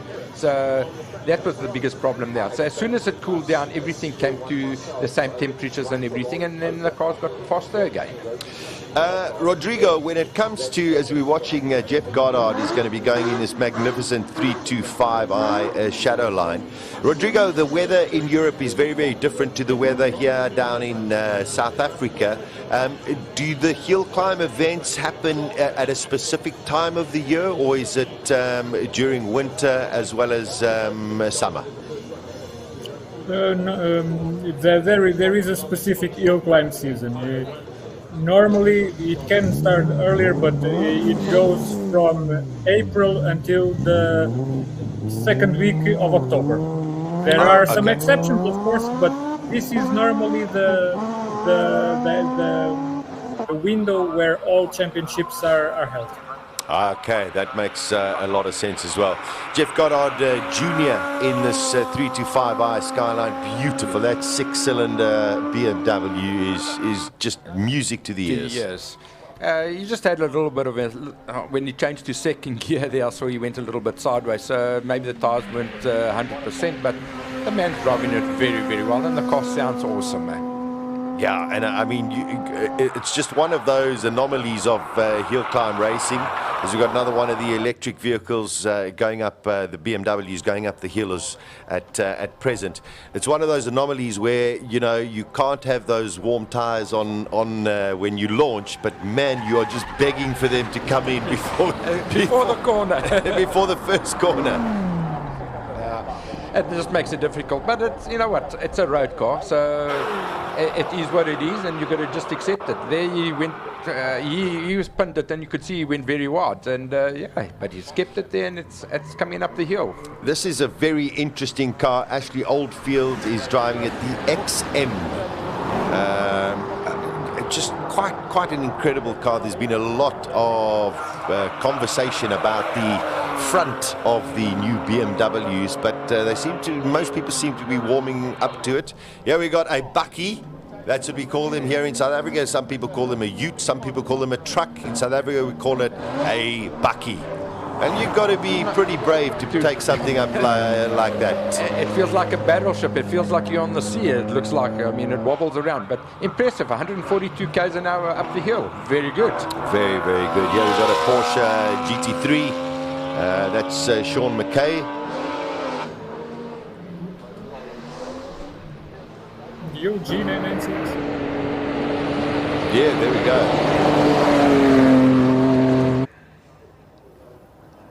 Our Bucky comes across up the hill, trying to 56 seconds for that Ford. That is... For that tank. I tell you, well driven. Well driven. Very well driven. And that must be a hell of a good car to go up that for that sort of time. Yeah, wonderful. Now, these are cars I'm not very familiar with. They are backdraft Cobras. Yes. They actually built in Durban. Some of them run Lexus motors, some of them run V8s, and Mike McCaughan runs an LS motor in it, LS1 motor in it. The cars put all sorts of different things, but for what the cars are, they are spectacular. Yeah. I've driven quite a few of them in endurance and that, and they go very, very well. Well, I was just going to say, whoever's driving that Ford Raptor is doing a great job, and then I realized it's Anthony Taylor. So, you know what, Anthony Taylor, why. now we know why it's going up so well. Okay, first time we're seeing Ricky Gianacaro in his Lamborghini. Yeah, Ricky has been upgrading that car now, and also he's driving it very, very well as well. He races in the G&H Extreme cars, and he's getting the hang of that car. I mean, I think it's the second time that he's out there. So, yeah, I think he'll improve as we go along. Very, very nice. I mean, there are a couple of cars that we didn't see in the previous. It's beautiful. Beautiful Lamborghini. At 47, not bad at all for his first run. Not bad, 47. His best times are 43. Let's see. This is the Audi after the Mercedes of. It's Pierre Bester. Pierre Bester in. Now, this car originally was his wife's car, and then he decided, no, he's going to turn it into a race car. And I don't know what his wife's driving right now. But Pierre's having fun. This is a beautiful Golf that he set out. Oh, a little bit wide. I don't think any damage there. But purpose built just to see how fast they can get a Polo to go. And I mean, the way he's driving it seems to be quite good, because I mean, he's been pushing it, and I think just understeered a little bit, but good car control, and he's got it back on circuit. Yeah, and Lee Thompson in that as well. Okay, this is one of the Toyotas. Yes. Yes. Yeah. So Hyundai a couple of years ago came out with the i30N, and then Toyota came out with their GR. So very, very impressive. 48.3 for Lee. And a 42 for Cronier. Anton Cronier. Yeah, Anton Cronier.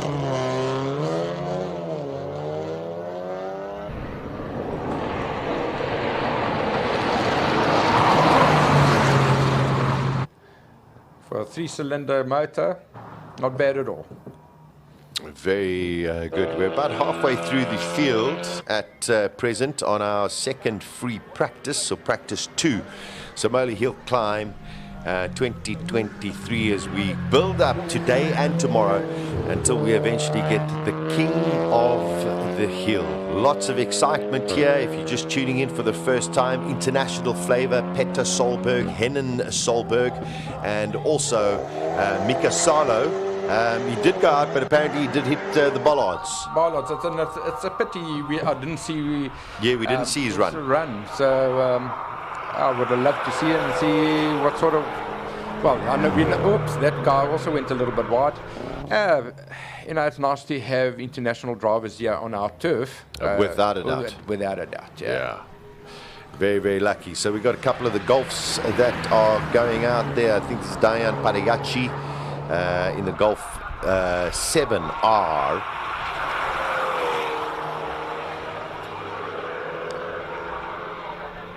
And then, of course, we've got Henning Solberg, who's going to be in a Golf R, and then Petter Solberg in his Polo WRX Supercar. That should be coming up shortly. He set the benchmark a little bit earlier of a 40-second lap, so that's going to be quite fun. That was very impressive on the first run. Yeah, here is Henning Solberg. There we go, the brother of Petter Solberg. This is the Golf R for Henning. Let's see how quick he is.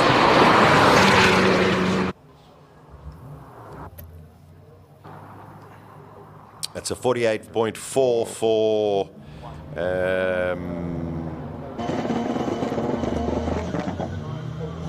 Jonathan Mokhotsi. There we go. Also a great driver. Let's see what Henning Solberg can do.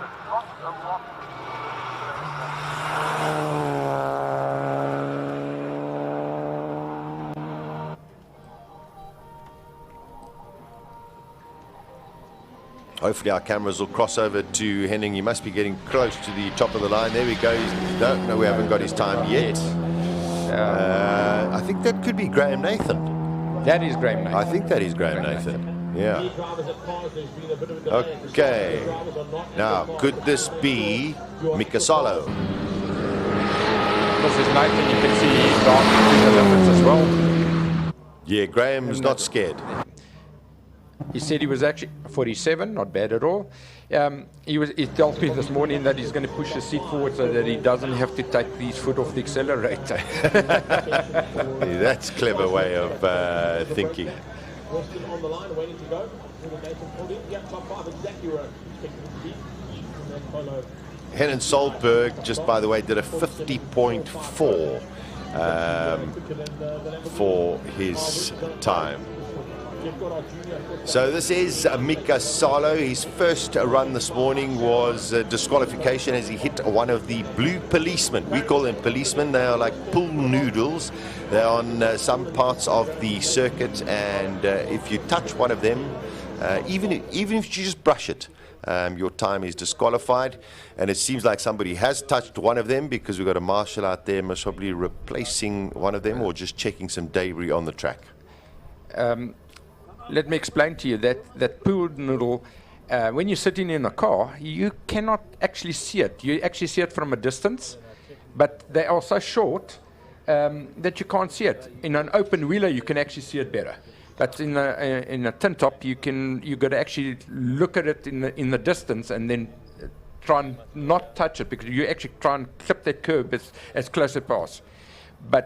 But if you don't see it, you're going to clip, and then that lap is gone. Yeah, all right. Let's cross over to Colin Hastie. He's on the grid with Petter Solberg's car. Okay, so the first run was just smack it in, lay out a time, and they went out on the WRX tyres. But have a look at this. Right. A sticker on a tyre. Aha. Brand new. Let's see if they are the Pirellis, and they are the proper soft tyres. This just the talk up and down the pit lane here. Guys in the background there, what time can this thing get going? Two of the drivers we spoke to earlier, they reckon a 36. 36 is F for quick.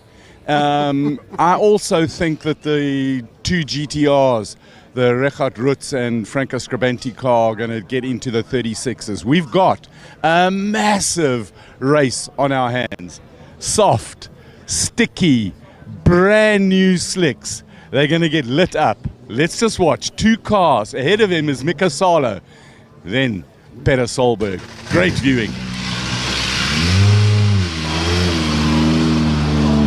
There we go. I think Mika Salo is already making his way up. There we go. First time we see him. We definitely didn't see him in the previous one. No, we didn't.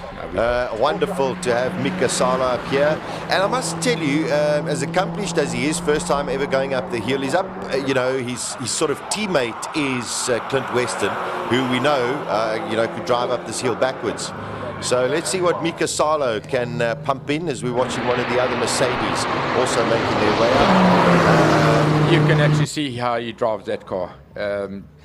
He's in a different league deal. Yeah, 46. Well, that's huge. There we go. That's a massive time. Here we go. Petter Solberg, brand new rubber. What can he do?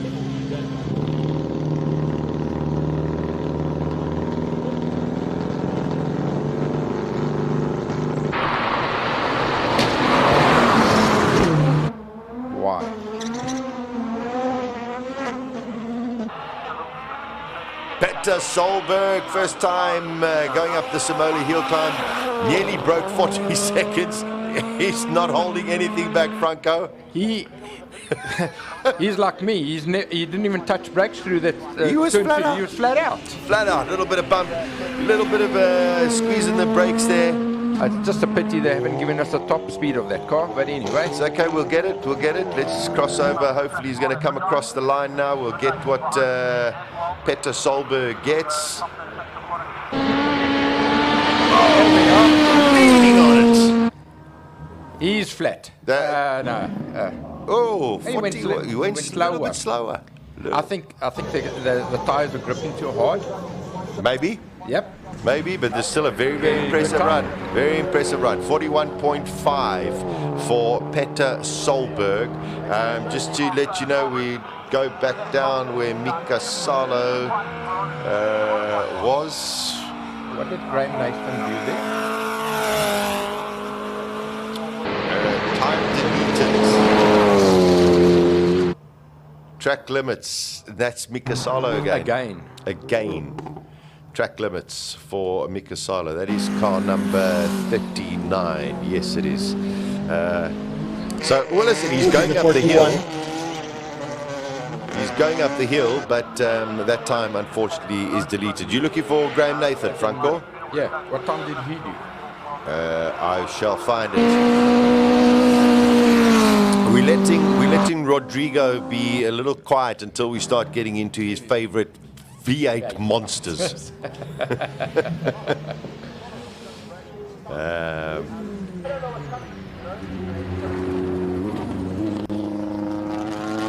Sounds like she's missing gears all over the show. This is one of the endurance cars as well. It's one of the endurance cars as well that they've actually entered in the HillClimb. So, yeah, it's fantastic to see all sorts of cars going. Yeah, wonderful to see everything going over there.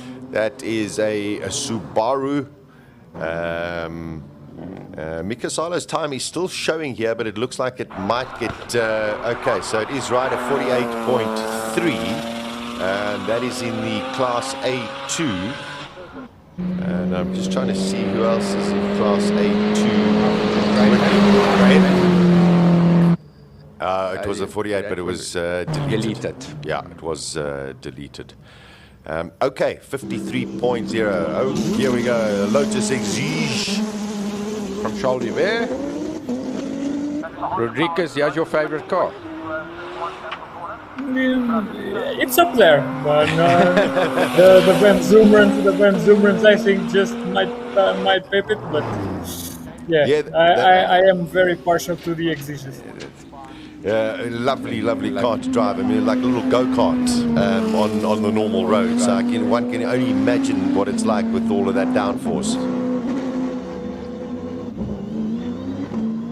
And this one with the AMG engine. Yeah.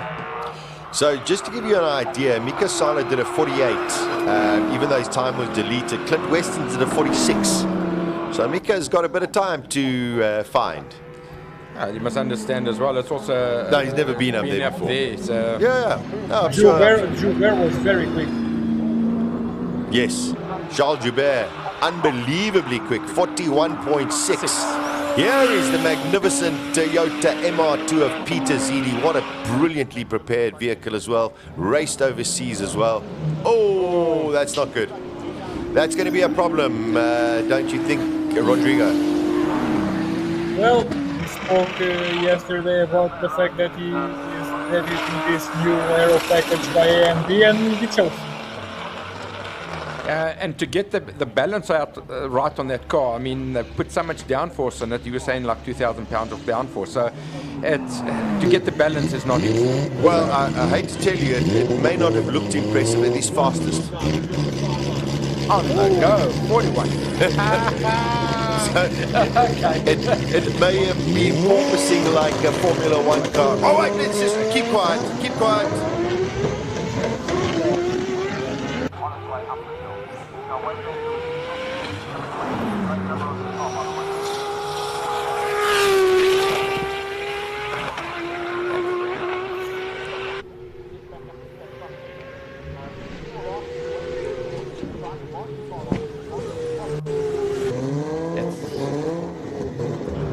Oh, and it's another time to keep quiet.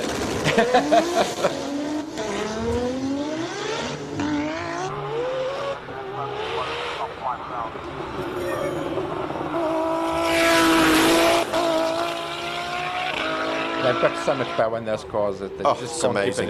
can't keep it on the road. No, it's just beautiful. Take that. Look at that.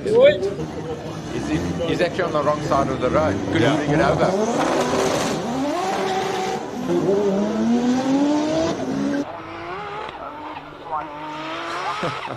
It's ridiculous amount of power. And Franco, I mean, you know about this kind of power. It's incredibly difficult to control.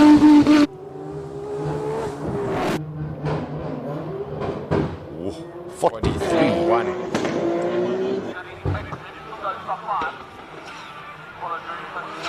And I believe some of the guys aren't actually showing their hands as well. This is Dango Farouk. Yeah, Farouk Dango, of course, and of course this car racing in a tribute to his late son Mohammed. Did the same yesterday when he raced in his BMW. But such a wonderful man, Farouk Dango. Great to see him here as well, supporting the event.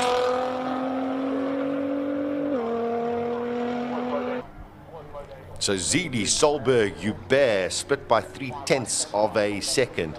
Magic stuff. And this is only free practice too. Scrivante, number 1. I think this is Aldo in the Audi four-wheel drive. Impressive cars, much lighter than last year.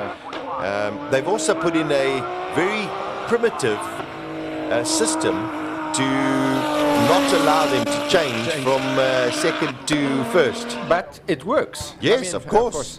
And I mean, you go from second to back to first. I mean, everything lays on the floor. All right, Silvio actually on track. Aldo coming up.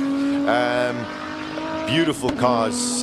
These incredibly well prepared by the organisers as well. Is this? No, not Rechard. No, this is Evans. Richard, his dad raced in the historic race yesterday. Yes. And his son is racing this today.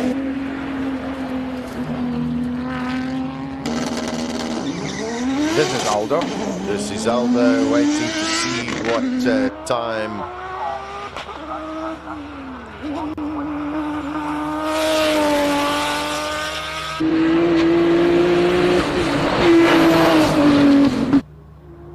It's just action everywhere.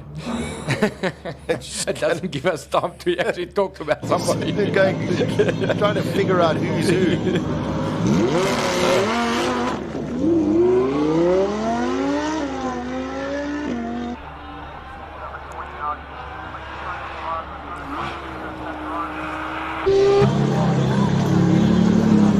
Oh well, yeah, we've got the big guns. Coming through. Aldo 44. Or I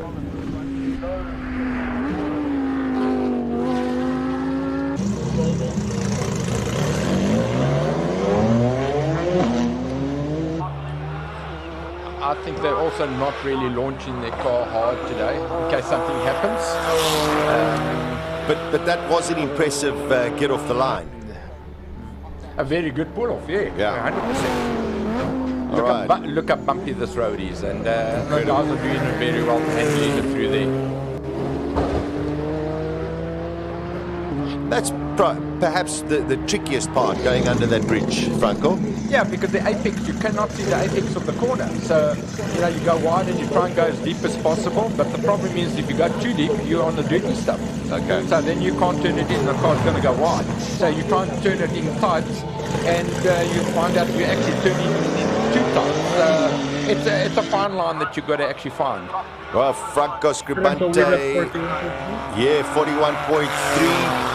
Definitely up the ante there, Rodrigo, and sitting and saying, I've got a game plan, don't worry, Rechard, I'm going to come and catch you. We'll see about that. Well, let's see what Reggie does. I mean, he blew the time sheets away in the previous run until the single-seaters came.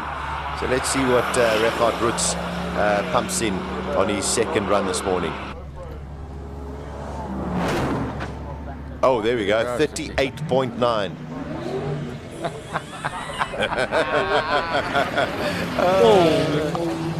I think you called it, Rodrigo. We'll see. I think he's saying to Franco Scribante, you got a lot of work to do, my friend.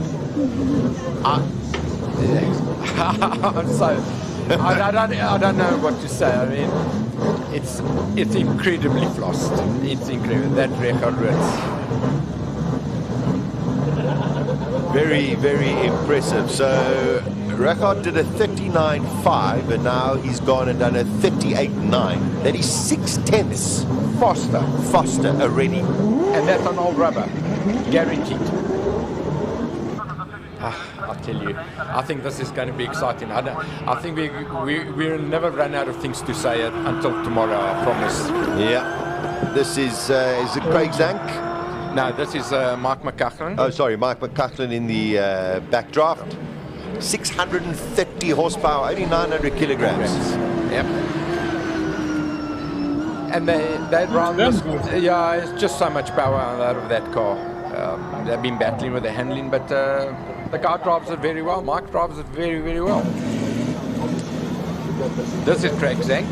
All right, Craig Zank. This has got a Toyota engine with turbo on it. Yes, so 4-litre turbocharged. Listen to it. These cars are all backdraft cars that they've actually bought and modified and put different engines in and aero package on it, and yes, they're racing. So benchmark set by Regat Roots in practice 2 so far, 38.9. Scribante doing a 41.3. Zili a 41.2. Peter Zili's, like we all looked at it and it didn't look fast, but because of the bumpiness and the downforce, but seems the car's working for him. Yeah, very much so. Single seaters coming out now. We gave you Regat Roots went 6/10 quicker than his previous time. Scribante went 1.2 seconds quicker than his previous time, but he's still nearly 3 seconds off the pace. So our single seaters climbing up the hill right now. We are getting towards the end of free practice 2. Byron Mitchell is currently on track. We've had 2 times deleted from this session, and that is Mika Salo and Pierre Bester. His time also was deleted.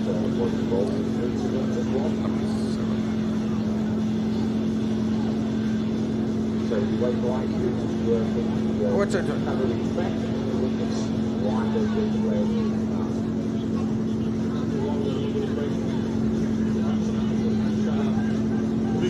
This is a Lotus 7 with a Toyota engine in it. Yep. Tom Barrett going to be going up there. Seems to be a little bit of a delay. Not entirely sure, but it'll have something. Here we go. Just about ready to go. You can see a little bit of cloud cover on the top of your screens. We don't think it's going to be too much of a threat. But Franco, from this perspective, the drivers, I think, would enjoy these conditions more than something really, really hot. Yeah, I agree with it. And I mean, when it's too hot, I mean, it just makes it so slippery. The tires get like bubble gum, and you don't really want that. You want it around 30 degrees, 40 degrees the tar. But if you start going more than that, then it doesn't really get slippery. So these conditions are actually ideal. It should be a little bit hotter, but it's perfect. It's good enough. Andrew Rackstraw in the Reynard VW, Formula VW. What a talented young driver as well. Did exceptionally well last year. Car number 11, Rui Campos. Your time is deleted, sir. Terribly sorry for you. 55.2. Okay. Oh, this is the most bonkers car. it's just crazy. And this lady handles this car incredibly. Yes, Rodrigo. It's curious that you guys find it so funny because they are so common here in Portugal. There are a couple of companies that build them, and I have driven a number of them. They are super fun to drive, and for you guys, this is such a novelty thing. Anyone around? It's I crazy. know. I'm fascinated to hear. Hopefully, more and more people do actually get onto them because they are wonderful to watch, and they do look like a lot of fun to drive. They are the greatest things to drive. You can't imagine, really. I'm definitely going to try one day, but Megan Black just loves that. Like, it's just incredible. She keeps on coming back every year.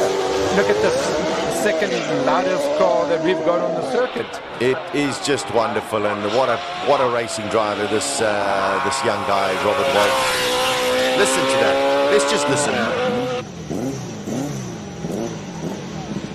When they say it revs 11,000 RPM, you can hear that.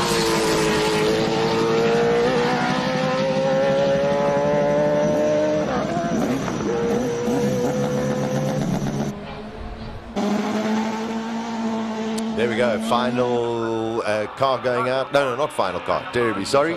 I think this is Ian Schofield. No, is it Schofield? I think so. Robert Walk pumps in a 37.9. And that's the fastest. He's done a 38.7 last year. His fastest. I can't believe it. Your 36.3? Oh, 36.3, sorry, yeah. Yeah, 36.3. Done a 37 now. Yeah, 100% notes. Yeah. Last year. Just in the... Robert Walk did a 37.9. In his first run this morning, he did a 39.3. That's 1.4 seconds. Everyone's just having fun out there. They are just going. Yo, that's very bumpy, fine represented, but he holds on to it beautifully. Goes into the left-hander, now into the S's, then into the right-hander, and of course will go across the line. Comes through this very tricky bit. And I think because we haven't had any rain or anything like last year that became damp. 35.9. That's 2 seconds faster than Robert Walk. Yeah. And I think the circuit's getting better. The guys are starting to know exactly where the grip is, and yeah, the guys are just pushing. Oh, the drivers seem to be getting better as well. Another very, very impressive practice session here, Rodrigo, and just getting more and more exciting. For sure. And this was a very curious second run because everyone kept pushing, but now we have seen that some guys are crawling out of their shells. Peter Zilli's run was massively impressive. We saw the single-seaters getting quite faster because track conditions seem to suit them improve even more, well. given how lightweight they are. But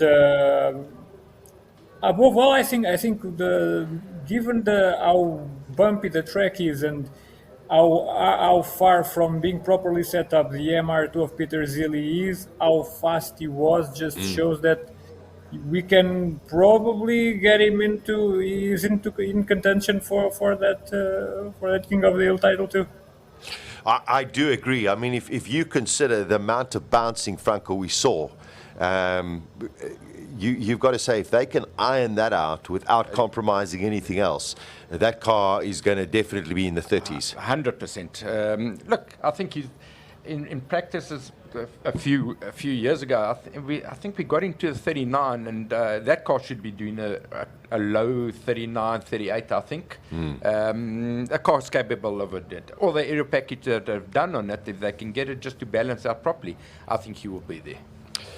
Very, very impressive practice too. We only had, I think it was 2 or 3 cars that their times were deleted.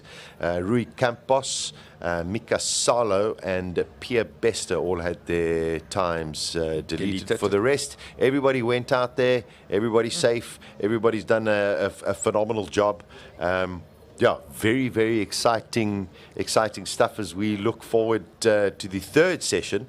Earlier on, I said all of the cars come back down the hill, but in King of the Hill, they actually go through the SIMOLA estate and come back down. Yeah. And they are told they're not allowed to make too much noise. You can't run fast because it's Yes, an estate. It's a estate, so you can't drive your car as fast as you can coming back.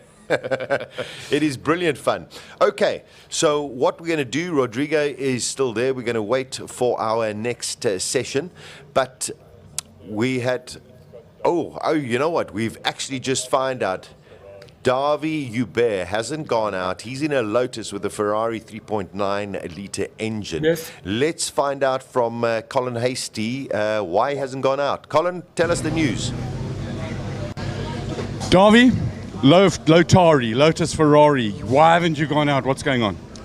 We had some challenges with a splitter. It looks like it's something that comes back to us, but we've got a plan and we've put it together. And here's the proof of it that we've now put it together. So what's the plan? This is the glue. That's the glue that we're gluing it together. Sick Attack windscreen adhesive, and this comes from Midas in George. Correct. That's it. So we're getting there. We support local, and we hope that we know that it will work.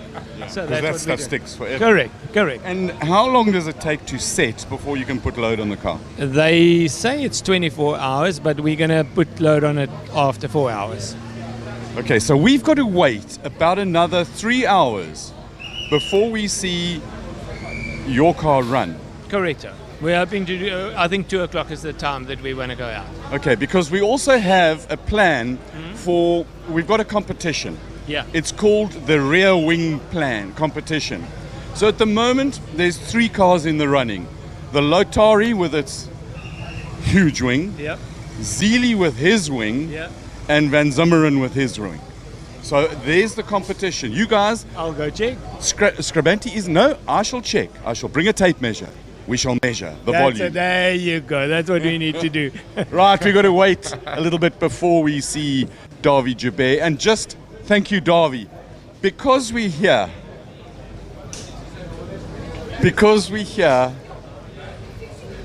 Wade, have we got, are you just dialing in more horsepower? Not yet. Are you dialing in more flames? We'll see. Are you making more spectacularness? I hope so. We do too. What a man. Just check out the inside of the car here. Wait, this is the coolest car in the world. We love it. Thanks. Right, that's it. The second coolest car, talking about aerodynamics in the world, is the Martin Van Zimmeren car. Just because eye candy, because we can, because we love it, and because carbon fiber and love. Right, on that note, the cars are about to start. We're about to get driven over by Richard Rutz as he comes steaming past us after having laid down a proper time. Well done, boy. We'll talk to you later. Back to the studio. I must say, I never thought I'd get anybody who would say fewer words than Kimi Räikkönen, but it seems like Wade van Zumeren is most probably... Imagine Räikkönen and Van Zumeren out for dinner. Nothing will be said. Exciting. I think it would be a bit exciting as well. All right, let's just have a quick recap. Andre Bezuidenhout, Robbie Walk, difference in time just on 2 seconds, 35.9. Richard Rutz has laid down the marker at a 38.9 in his category. The closest is Franco Scribante on a 41.3. That is 2.4 seconds. Okay, we are going to be back in a short while. Last night was a spectacular evening in the town of knysna, where all of the drivers went onto a parade, and we thought, we're not... Oh, okay, we're going to keep the parade for a little bit later on during the course of the day. But yesterday was Classic Car Friday, right here at SIMOLA. Let's go and have a look at the highlights.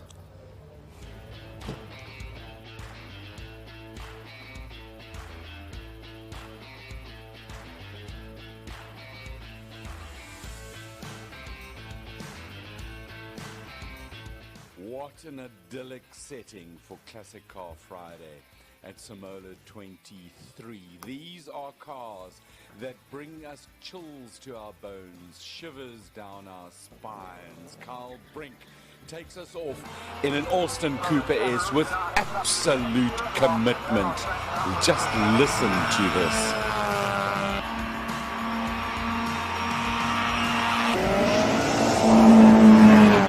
First time at SIMOLA for Carl. This is a rescue car that he got.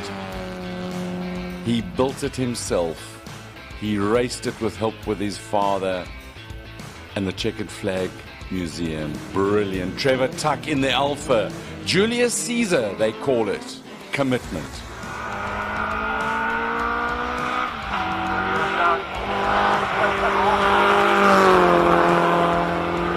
An Alpha, it gives you chills. Oh, man, I'm so happy. Tuck wins his class.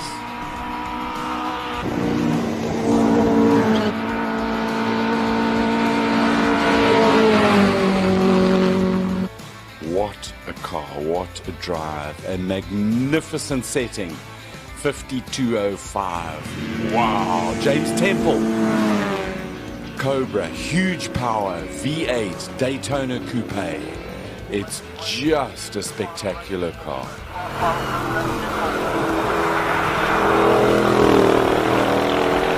Driving up the hill, climbing now, over the bumps, into bridge.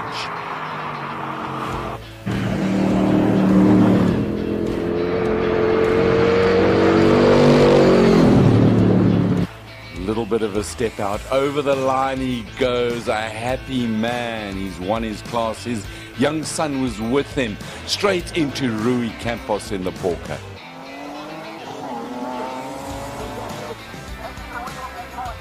Rui also has a grandson. His debate is, do they let him race or don't they? I say, let the boy race, young man, like his grandfather. Total commitment under bridge. That Porsche works hard. Rui drives it hard.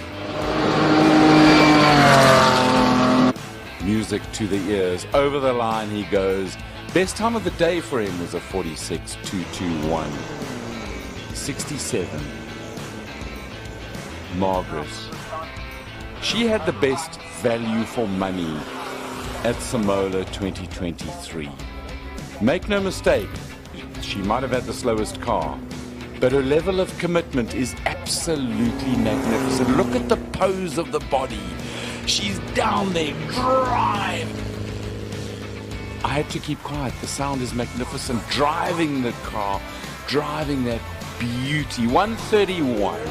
She won her class. And now, behold the magnificence. Andre Bezuidenhout in the Lola. Look at this commitment. Listen to the BDG.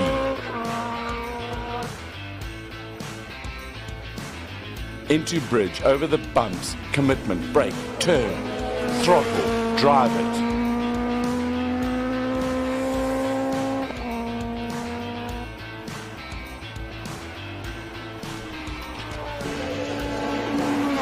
Last curve. Over the line and win it. What a champion. 41.715. A magnificent day. Join us again. These were the highlights of Classic Car Friday, SIMOLA 2023.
ladies and gentlemen, straight into practice 2 after a little bit of a break. Just to get some time to sort it out.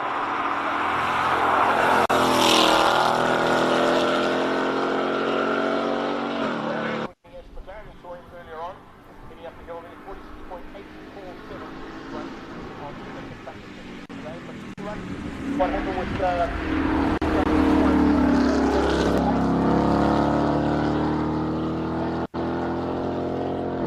opened up scoring with a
57.250.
as fast as what he would like to have gone. Because quite a while being the king of the hill for the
try and stay away from those medium glass booster. Make sure that you get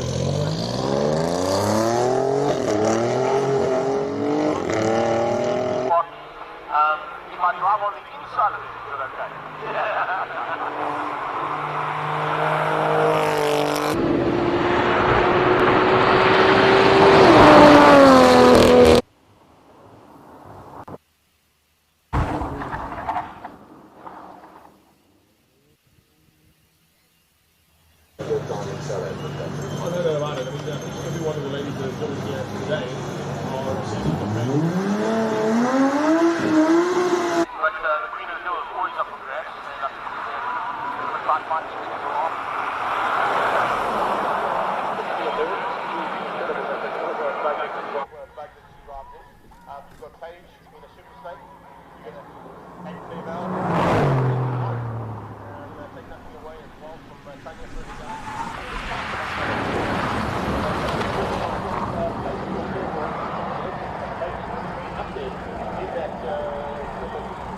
As ek gaan omswing, nee, dan gaan dit fucking jerk. So as hy dan by die screen kom daar, dan call hierdie ouens al hom nader.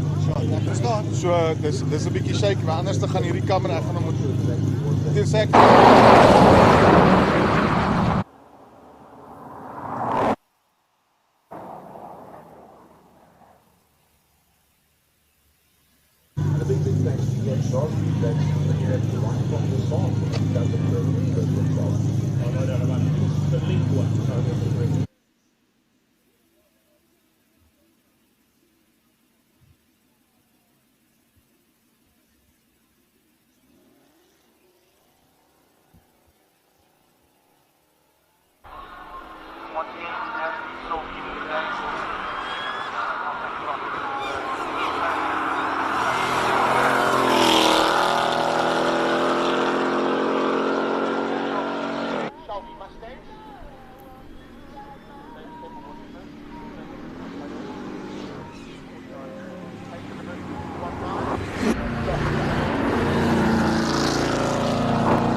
It is a very good morning if you're just joining us. We're into practice 3, SIMOLA HillClimb. We have had an incredible first two free practice sessions. You've got to sit there and think, you know, these are practice sessions, and the whole of SIMOLA has come alive. There's quite a lot of cloud around at present. You can see some parts are very sunny, some parts are pretty cloudy.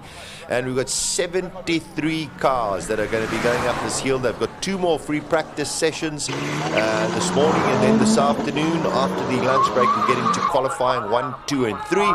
I'm joined by Franco Di Matteo, who is sitting right next to me, and a good few thousand kilometers away, joining us on our live stream as well from HillClimb Monsters, Rodrigo de Oliveira. Rodrigo, the first 2 sessions have been mighty impressive. Are we expecting the same going into this one? Well, all bets are off.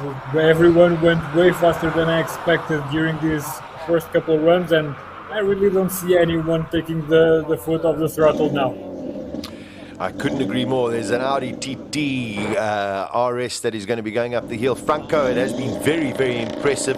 You've got to say, a star of the show so far, and you've got to take the single-seaters. Bezuidenhout is always going to be quick.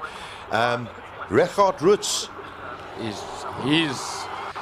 I think he's just put it down, but I think Franco Scribanti is just holding back, maybe scrubbing in tyres and things like that. 2 sessions of scrubbing in tyres. Come on, Franco, you're 2 seconds off the pace. Well, let's see what happens in the 3rd one. I think he's going to be a little bit faster, but Richard Roots has just put it down and said, let's see what we can do. And you must remember, he's still on old rubber, so he's got something in hand. He'll probably go another second or so quicker. Let's see. Well, we're all going to be waiting in anticipation for all of this going to be happening. It looks like JP van der Walt out there on track at present. And you know what, with the greatest respect, Rodrigo, to all of these lovely cars and beautiful cars that we're seeing right now, we've got to believe that we're just waiting for the big guns to come out.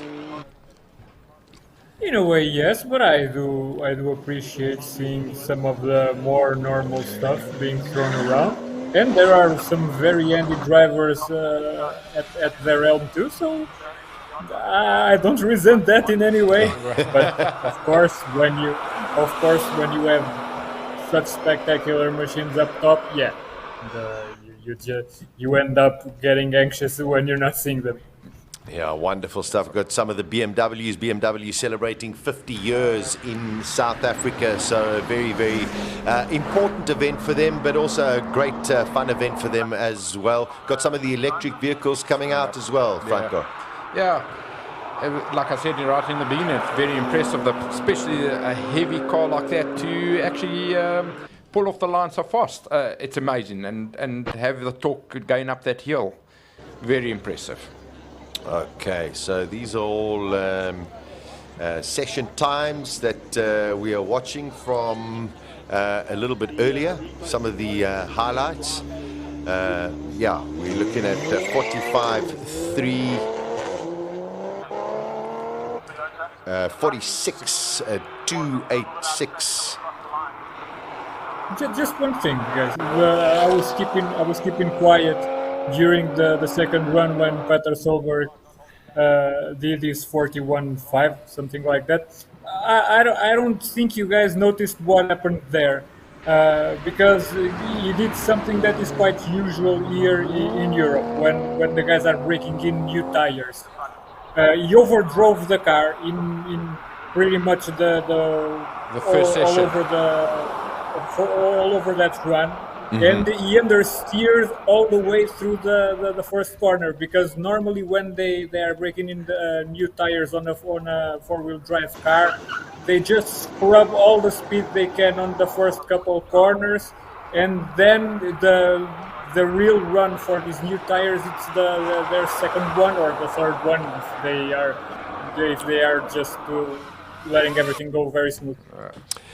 Very interesting point that you bring up there. So he did do that run on brand new tires, and yeah, I mean, he's going to use those same tires, and now they must probably be exactly how he wants them to perform. Yeah. Car number 70, time deleted. We have just been given that notification that Jean-Pierre van der Walt, he did a 45.386. That's why he's not at the top of the time sheets. Although It does show at the top of the timesheet. It will drop further down. Here's Anthony Taylor in the Raptor. Or yes, though is it? Yes, it's Anthony Taylor. Yeah. And if anybody can throw any vehicle around any track, whoa, that's on the limit.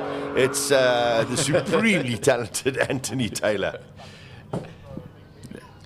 So currently Garth McIntosh again, 46.268. On your screen you'll see Van der Walt is at the top, but his time has been deleted. I'd like to see Anthony Taylor's times. I mean, they haven't showed it yet. I can't see from here. No, not as yet. He hasn't got to the top of the hill. So as soon as we've got that time, of course, we will let you know. This is Sean McKay out on track in that beautiful classic Porsche. Speaking of classics, the 325 IS.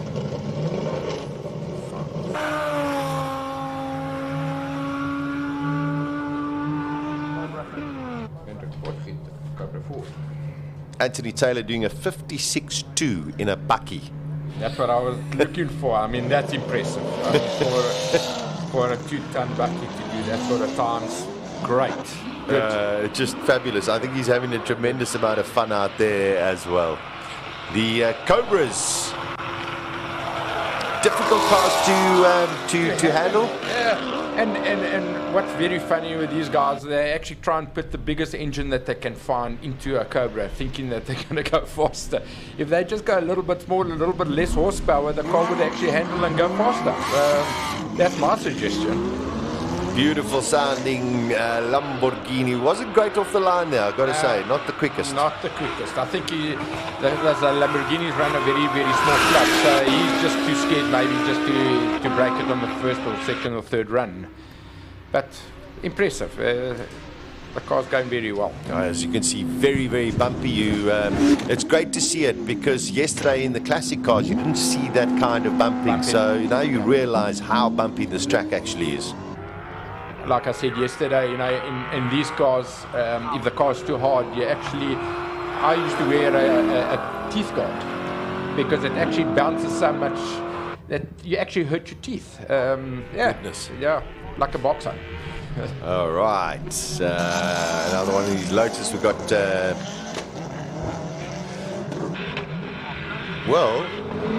Ricky Giannaccaro just did a 46.2, a 46.1. Wow. Not bad at all. Yeah, not bad at all. Just trying to see what he did a little bit earlier. 47. 47. Yeah. All right, Yeah. so... He's getting faster. He's faster. This has been a 43, so... Yeah, so we'll get quicker as well. But 1.6 seconds, that's a vast improvement. Track conditions now, is that affecting everything? I think the track, the more rubber that the guys are putting down, the cars are getting quicker, it's getting warmer. Hopefully we can't really see the sun now, but hopefully it does get a bit warmer and the cars will get quicker. Just a little bit more grip. All right, here's Pierre Bester. His time was deleted in his last free practice, so hopefully this time he won't exceed any track limits.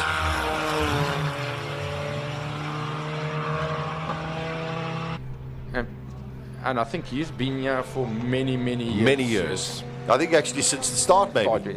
Could be. In various different cars, and now his wife's car. I wouldn't be sitting here if I had stolen my wife's car. You'd be in trouble. Cronier 42.4. Cronier 42.4. 42.4 for Anton Cronier. The Subaru. And they've been doing a lot of work on it, making it lighter. Come, Jimmy. Let's Jimmy get going. Giannaccaro in with a Hendrix NASCAR engine. I can hear Rodrigo giggling a little bit there. Rodrigo, it just doesn't make sense, this vehicle. Doesn't make much, and it really struggles to put the power down, which just adds to the comedic effect. And I mean, maybe he's trying to get something out of this lap, but see, also choosing a different line because of the bumps. Yeah, 100%. Because of the bumps. Looking to warm the tires mainly. Could be. Little Toyota Yaris. Yeah, we got the Toyota out there on track. I mean, they're going through the session pretty rapidly.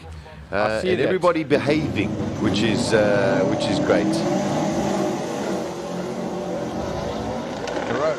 Okay, car number 48.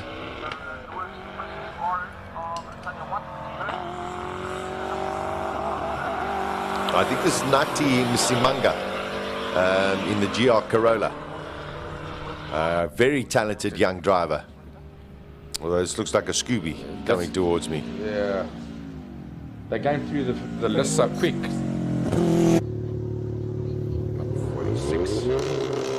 That's a Volkswagen. Yeah. Diane Padayachi going out in the Golf 7R.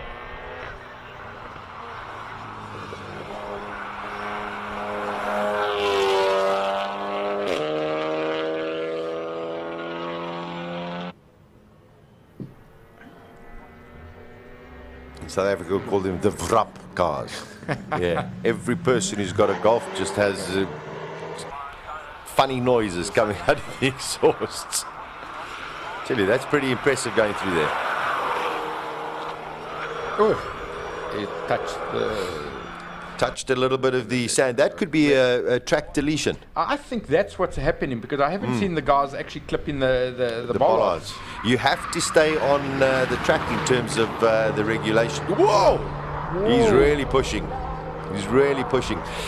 Rodrigo, in terms of the regulations in Europe as well, are these similar to them? If you go off track, do your times get deleted? No, not really.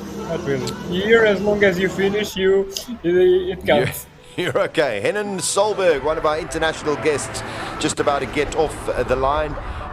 He's, of course, here together with his brother Peter Solberg, our other international guest, Mika Salo, be driving the Mercedes.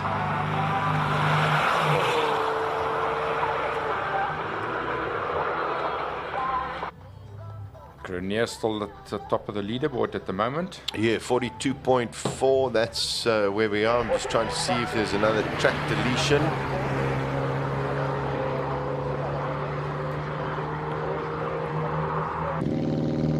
There we are. Peter Solberg! Let's see what he does this time. Yo! That is super fast off the line. This car means business. He has done a 40-second. That is flat out. I mean, look at this. It's just incredible. These are these WRX cars. And look at that car. Doesn't bounce around. Yeah. That's how well set up that car is. On the limits. Okay, this is just, I mean, let's just watch. Oh, we should have stayed with the camera.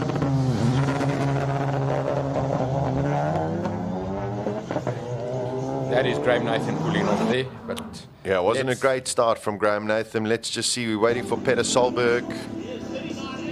A 39.8 for Peter Solberg in the WRX VW. Oh no! His third run ever at SIMOLA, and he's already into the 39s. That is mighty impressive from Peter Solberg.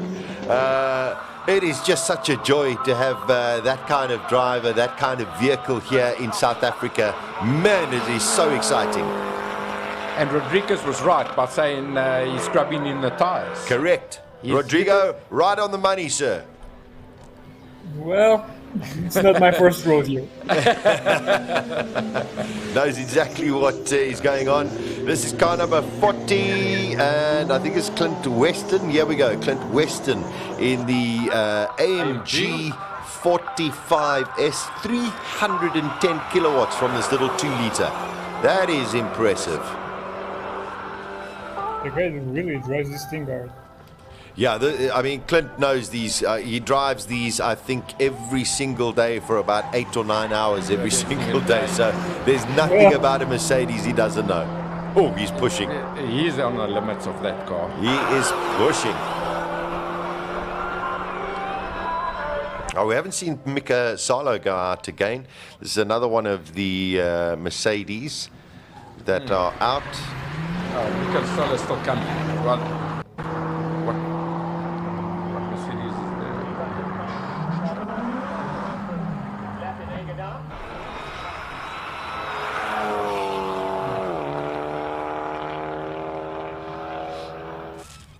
Just to let you know, Graham Nathan pumped in a 45.7. Fastest at the moment still, Peter Solberg, 39.8 in the WRX.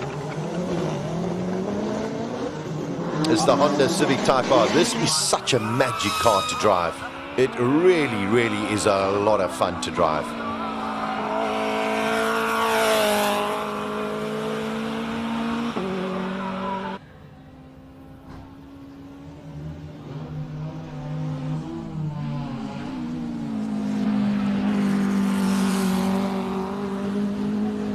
Okay, so we haven't had Clint Weston did a 46.2. Mika Salo maybe not going out in this run, maybe something wrong with the car, unless he's just being delayed or going out a little. Oh no, there we go. I think he's in 10th. There he, yeah, in ninth. There we go. 47.2 for Mika Salo. The gap's a bit closer, not too bad. Yeah.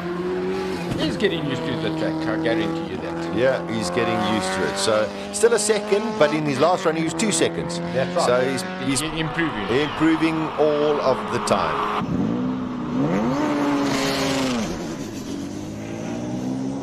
Now this one is a noble. This is a noble. Beautiful looking car. Good Kraus, yeah.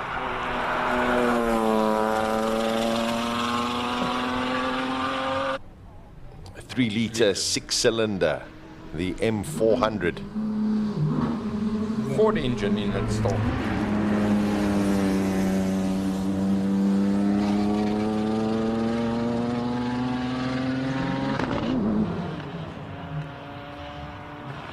It's not quite right, would it say? Yeah. Ah, there we go. We're getting a little bit. Hopefully, we get a little bit of the noise off the line. The Honda Brain. This is the M3.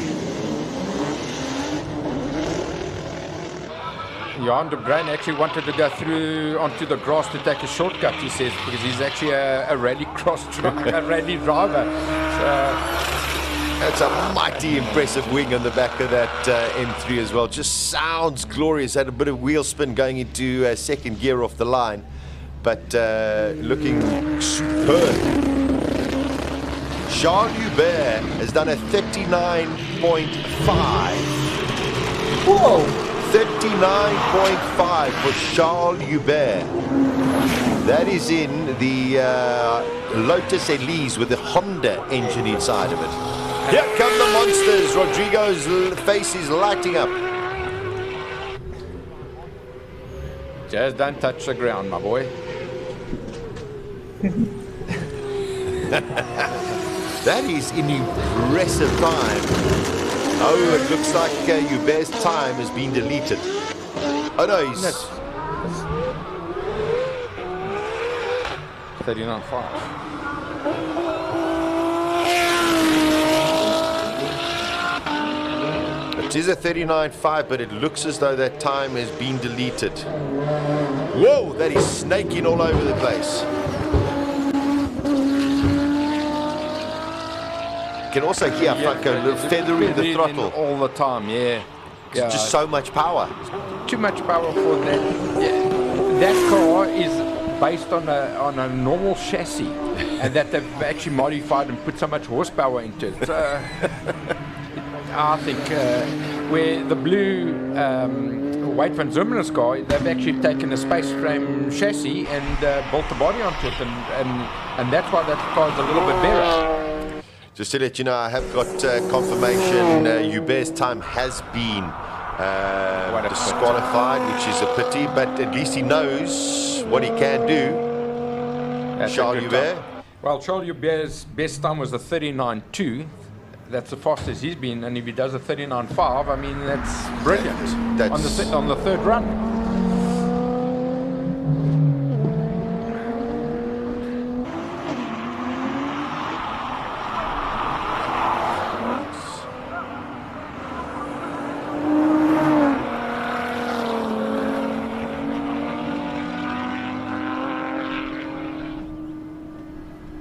I mean, he did a 41.6 in free practice too.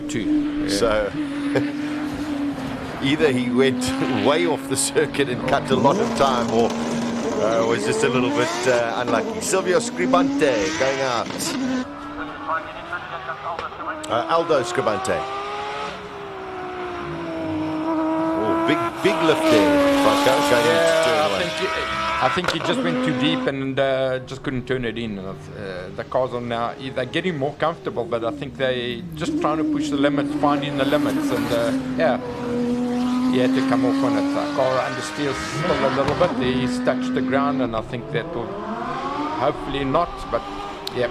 Martin Van Zumeren in second place at present at 42.3. Your timing screen shows Charles Hubert at the top, but his time has been deleted. But mighty impressive time from him, regardless of the time. That's 3/10 quicker than Peter Solberg.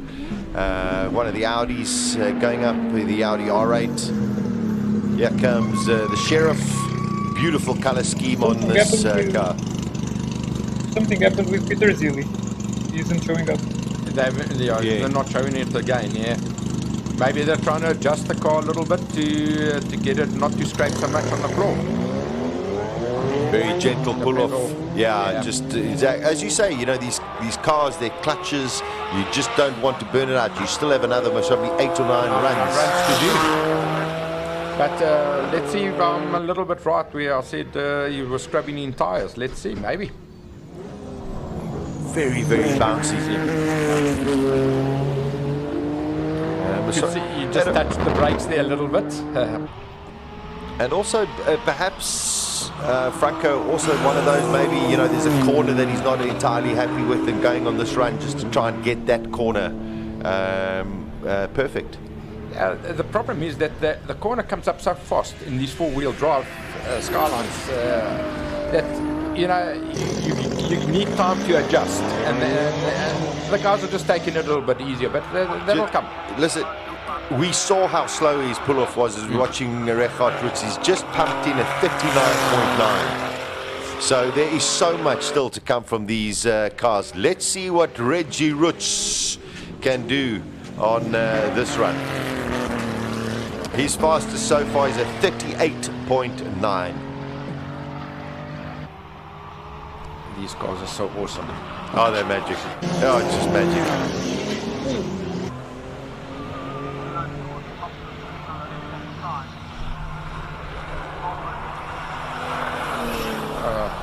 Okay. Richard Roots at 39.1. A little bit slower, I think. A little bit slower, but still very consistent. 100%. And you must also remember that these tires are also getting worn, and they're old tires. Yeah, could be putting on new boots a little bit later on. And he also was very conservative on his launch. On his launch. 100%. Yeah, so there's a lot coming from these guys. It's just fascinating to watch. It's like this game of chess amongst all of the players, and just going, well, do I want to show too much? Yeah. Well, I think his brakes are ready. And his tires. Fire extinguisher. These are these backdraft cars which are produced, Franco, in Durban. In Durban, yeah. I've actually lost his name now. By Mr. Backdraft. So we've got the two, Mike McLaughlin, Craig Zank, and Tony Martin is the man responsible. That's what I'm looking for. How can I forget such a legend, you know? He won't forgive you. No, you're not. Sorry, Tony, we apologize for Franco. Sorry, Tony. Yeah, no, look, he's done a fantastic job of building these cars. I mean, he exports these cars, he builds them for the road, and then he exports them. So Brilliant. Brilliant, brilliant, brilliant. It's looking good, sounding quite amazing as well. Oh, there's Mr. Campos. Rui Campos, last session his time was deleted, so let's hope he has a clean run going through here. Very, very tight on the start there. Nice. That's very strong. Yeah, then the first run that he had where he was on and off on the accelerator.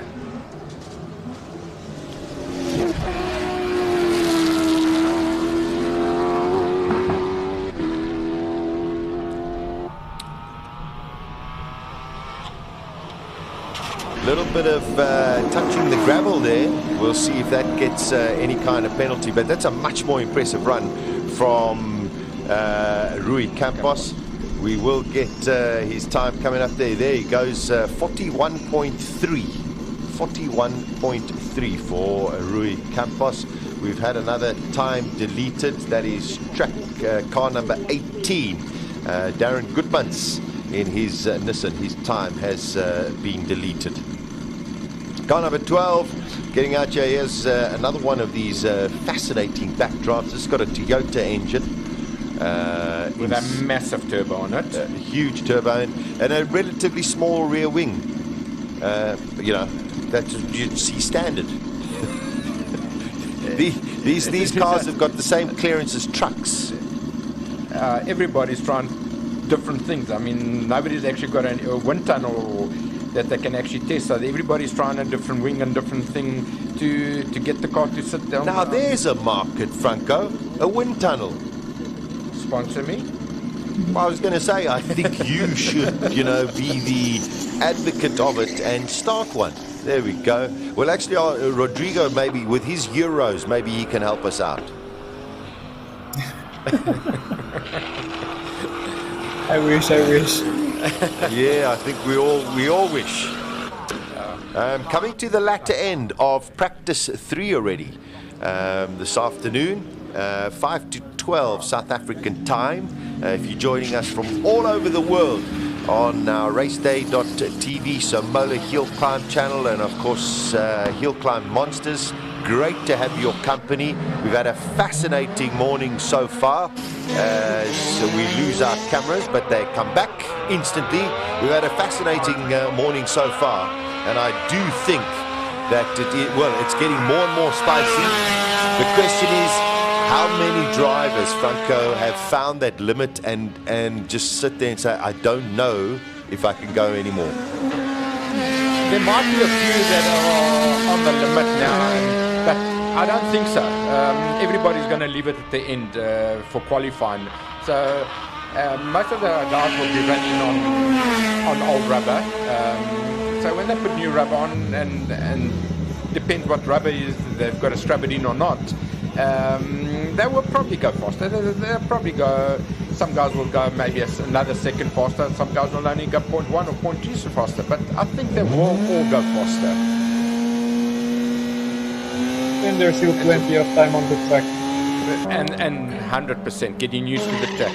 Yeah, lots of time. And everybody's different. I mean, some guys can pick it up straight away and go flat out, and other guys will take time to adjust. I'm actually surprised that Devin Robinson hasn't been out yet. He hasn't been out. Hopefully we'll find out from Colin, or when we have the lunch break, we'll go and try and find out some of the issues. You never know, they might be sitting and saying, listen, there could be an issue with the car, that I want to break it, and they know it's maybe only got 8 runs in it. Yeah, look, I think if it was his car, I mean, that's a borrowed car Craig Zank gave to him. If it was his car, I wouldn't be surprised he would just be sitting out. He knows the car so well and he knows the track, so he's one of those guys that will just sit out and then just go and qualify. Super talent as well. Megan Velak in this magic little Suzuki. Just love this thing. All right, car number 2, here we go. This is Robert Walk. Just listen to this machine.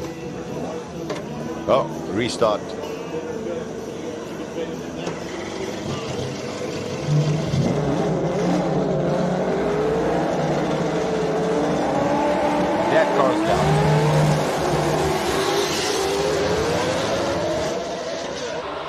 It is spectacular. Listen to this.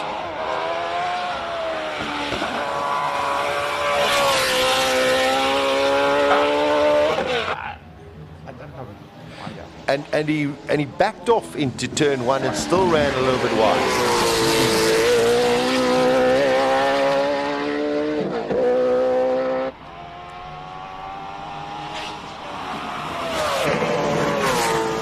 It's incredible how fast that thing goes through those courses. It's crazy. Just, it's just wonderful. Ian Schofield in the Mygale. Going up the hill. He had a beautiful day yesterday in the Classic Car Friday. Will be wanting to do the same. Yeah. Robbie Walk does go faster, 36.9. 36.9 for Robbie Walk. Last year he did a 36.3. Yeah, so he's only 0.6. He's only 0.6 off his fastest time up the hill, and I think he's got a little bit of understeer on that car. It looks like it. Yeah. It looked like it in the turn one there. So Andre Bezuidenhout, he's got it all to do. 36.9. These are practice sessions that don't really matter at the moment. It's just a question of getting the feel for the car. But this is the current champion of the King of the Hill.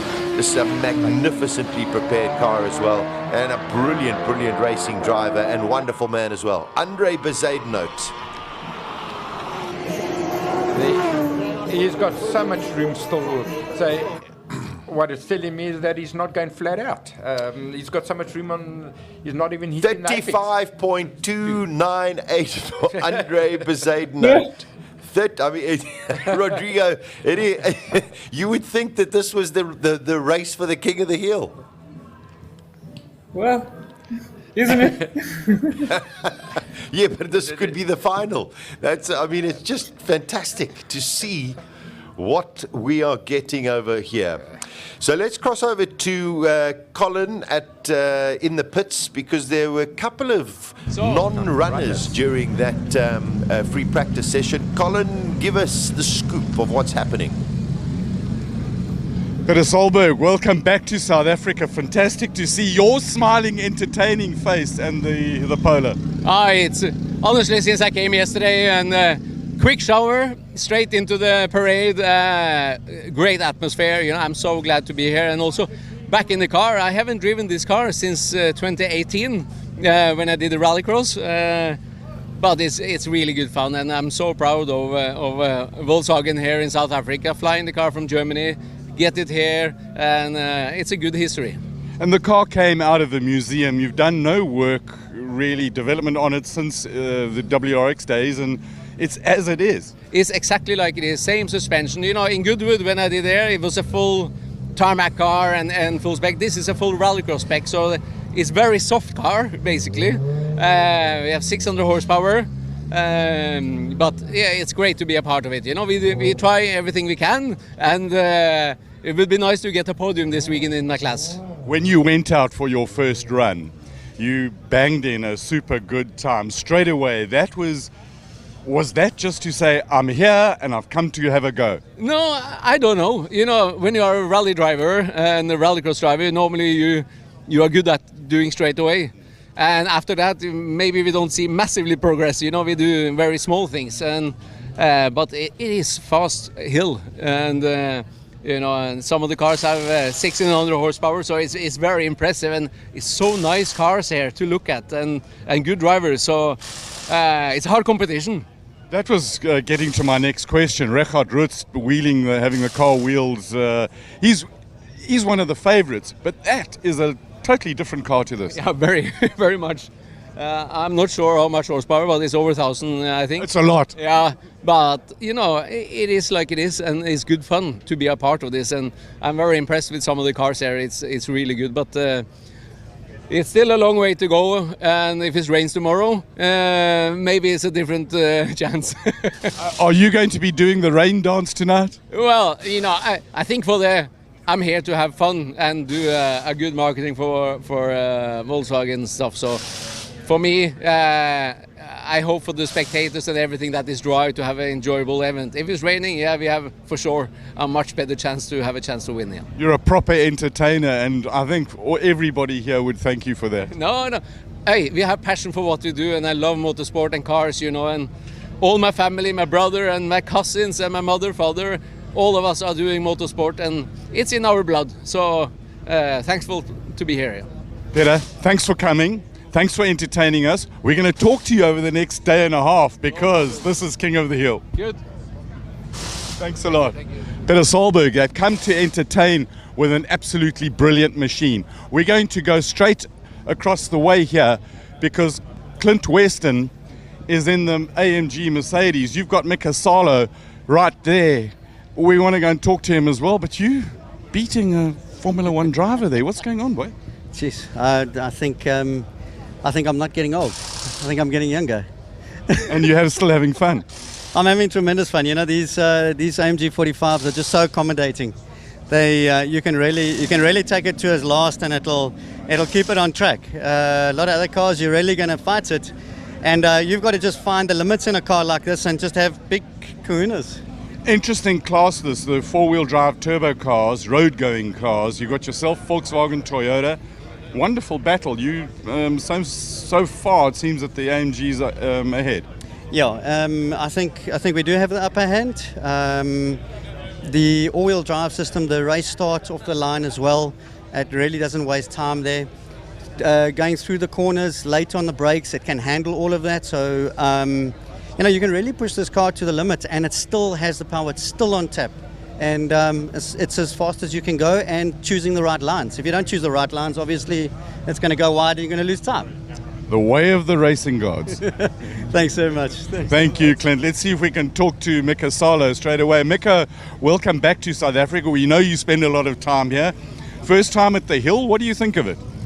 It's interesting. It's I've never done anything like this before, so I'm just going with the flow. I don't even know the schedule, so I just sit in the car when somebody tells me to go, and then I go. And I had 3 runs so far, and it's been fun. And when you try and learn a new track like this, what are the things that you look for to help you get the maximum speed out of the track? I just try to find the braking points. That's the first thing. So you don't want to miss braking here because it's quite quick and quite a big drop if you miss it. Just see where the bumps are. So if you don't want to hit the brakes on the bumps also, and that's about it basically. So it's quite short track. I learn tracks quickly normally, so but this is a little bit different. It's more tricky than normal track. And you don't have continuous laps to do. You do one run, wait half an hour, 3/4 of an hour, then go and do another run. Yeah, it makes it really difficult. I wish I could just keep going, do a few laps, and it would help me a lot. But it is same for everybody, so that's what I have to do. AMG Mercedes, first and second in the class. That's a really good start. Just wrong order. Clint is quicker than me. But I'm sure you can fix that a bit. Of course. We're going to come and talk to you over the next day and a half. Thanks for chatting to us. Good luck. Thank you very much. Cheers. What a lovely guy. And we've also got to go up the road here because one of the other makes of cars is Hyundai with the i40N. 30N, yeah. 30N, oh hell, you know, numbers and names, that's not my thing. Petrol and stuffs is. Yeah, 100%. How did your runs go? So going all right. Took it a bit slow this morning. It was a bit slippery. But now finding our feet a bit. We're on a different size wheel now, so at 265, so just getting used to that. So you made them wider than you had last year? So this is the first time we've run this car. We had it on a 235 tyre before. Now we've got a 9J 265, so the same as a Civic Type R basically. And how's it going up against the Civic? 100%. The car's basically stock. It's got the cat's been out and it's got a file, and it's pretty much doing the same times as a Civic. So you're enjoying it? I'm loving it. Isn't that what this event is about? 100%. But this is a C for serious event because this is the finest coronation event in the world. 100%. We're missing the coronation today for it, eh? No, this is the coronation. Those people in England world are missing our coronation tomorrow. 100%, 100%. Thanks for chatting to us. And then we go straight up the road here to one of our noisy cars. We know that Rodrigo loves fast, powerful, noisy cars. Johan, you've got one of the world's best tuners and fiddlers of stuff. How's the car going, and has Freddie given you the more powers that you need? Well, we haven't been on power yet, but we're just trying to get the traction control and the launch control to work a bit better. We just didn't have enough time beforehand with this car, but so we're now either on or off, and we're struggling to find a good midway. Sometimes the in-between parts are the most tricky. That's definitely so, because we're either spinning or not getting enough power on the road. So that in-between part, it gets all sticky, and you've got to just make sure that you're backing off enough to get it right. Absolutely. What a good man. Have fun. Thanks. Thanks, Colin. Right, let's reverse out of here, because Peter, you can reverse out of here, because we're now back to Rodrigo's even more happy cars. We've got the Lotari Ferrari nearly ready to go. I'm going to go around there and talk to Wade, who's busy on tuning the car. See if I can get past the wheel here. We don't want to interrupt them too much. I will come around here. Past one of the largest wings in the world. Look how big this wing is. It's ginormous. And let's get to Wade. Wade, you checking out both cars? What you doing to it now? Yes, no, just checking the logs and seeing if everything's all right. And just checking that it's going well there out the hill. And slowly but surely, as each run goes, you check things, and when you guys feel good in the cars, you start adding more boosts and horsepower. Yes, no, for sure we will. But see, there's that naughty boy smile of yours. Yes, we got more power. Always. So when do you give it all of the horses it's got? No, tomorrow. It'll be better. Look at this, the smile again. Thanks, man. Thanks. The entertainer, an absolute full-on entertainer. I want to talk to Farouk, because one of the cool cars, the guys are busy. What are you busy doing on the car at the moment? So we're picking up some oil that's coming out of the catch tank and spraying onto the windscreen. So we're trying to see if we can cover it up so it just doesn't make it's a thin spray on the windscreen, and we're obviously scared for visibility. But also, is it okay that it's pumping out that much oil, or is it because of the massive boost that you've got going in there? No, it's okay. We're suspecting that we might have overfilled it a little. Overfilled, Farouk? Yeah, I think the chances of overfilling is more than anything. And when you get that fine mist spray on the windscreen, never good, eh? Well, the through that S's are hard to see the windscreen, the road anymore. Good man, good luck. Thank you, but we've improved at every lap, so yeah, things are going well. Awesome. Farouk Dangor running properly. And then we've got Peter Zeele's car in the back of the pit. And the reason he didn't go out earlier, the guys raised the question about missing Zeele. And the reason is with the aero that they've developed on the car, they've got massive amounts of downforce, and they had the car sprung a little bit too hard. They raised it, but it's still being pushed onto the track, and then the wing stalls, so some of the downforce goes away, and then it comes up, and then it ends up bouncing, and it's not very good on the car, and it's not giving Peter a consistent feel to the car. So I did have a chat with him a little bit earlier, and this is what they told me. We've now finally got across the way over here Silvio Scribanti, Silvio, come and tell us what's happening. So you didn't go out in that last session. What's the story? Man, my fan belt jumped off, and I knew there was a problem on the second run because the engine temp went to 120 degrees when I got to the top of the hill. That's no good. No good. So, but we're back for the fourth practice session. We'll be back, and I'm obviously sad to have missed P3, but we'll be back for P4 and hopefully stronger than ever. We need to now put the hammer down now. Enough bullshit now. You've got to start winding stuff up, boy. We're still on low boost, but I'm going to crank it up one more notch, and then I'll got one more to go for quali. So hopefully we can get down to, the plan is to get down to 41s, eh? Okay, and it's starting to get there's a cooler breeze. That always helps a boosted car. Yeah. Yeah, look, it obviously helps the engine boost, engine performance. So let's see. It's the same for everyone, eh? Yeah. So I think it's personally just big balls and foot flat. Never lift off. And hold it down. Go, you good thing. Thanks. Thanks, man. Always fun and entertainment. Let's go to the house. Let's go to the Sheriff, which we haven't really seen much of today from in the pits while it's all nice and quiet. And Franco has gone off to get a meal. But I think the close-up of this massive wing on the front, which is actually a wing that they had on their Porsche racing car, and the whole idea with it is they wanted more downforce on the front, so this gives them more downforce on the front. It seems to work. It's also massive entertainment. It really is super. It's a lovely car. It's a beast. We know that the guys actually like it. Right, Richard Ruth's car. The guys are busy. Well, here he is. Reggie, come and tell us what's going on here. What are the guys doing to the car now? We're just checking everything's good, doing some tire changes, trying different pressures, little things, changing the stickers on the car, see what works. Polishing it. Polishing it. You came here with a mission. Yeah, Colin, we worked hard, and from the beginning it was go hard and see what we've got, and we're working with a game plan. We're going to sit out the next run, see what the other guys are up to, but so far so good. So you've had your warm-ups, your practice, the road hasn't changed, so that's at least you can take one thing out of it. You're going into qualifying next, and it's always good to put a mark down in qualifying. Are you going to wind stuff up properly? No, we won't today. We'll do that tomorrow. We'll maybe for the last run, maybe we'll launch it off the line just to make sure that the launch works in that.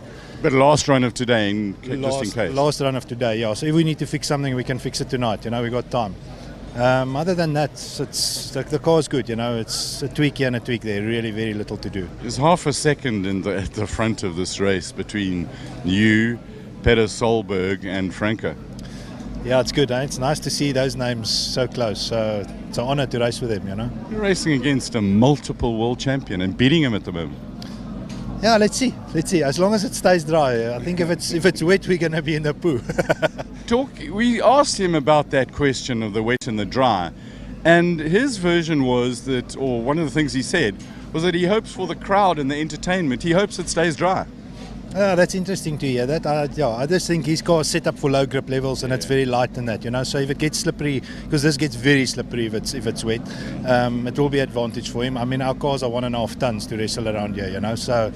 But I think dry for the crowd's better. I mean, you don't want to be sitting in the rain under umbrella. That's horrible. Yeah, sunshine is wonderful. Knysna is brilliant. Reggie, thank you very much for chatting to us. Thank you. We'll come back. We want to talk to Rui Campos. He's over there. He's driving into... Rui Campos, you're driving into policemen. What's going on? Well, they couldn't show it to me. I went in to see the footage. I didn't feel it. But it doesn't really matter now because... I mean, Sparky just said to me, would I like to miss the final? So you threatened me. So you shut up? That little short shit, you know what I mean? But then you shut up and you accepted it and now you move on. And he told me to get on my knees and thank him. So I did. Right, there's action on the track. Let the cars talk.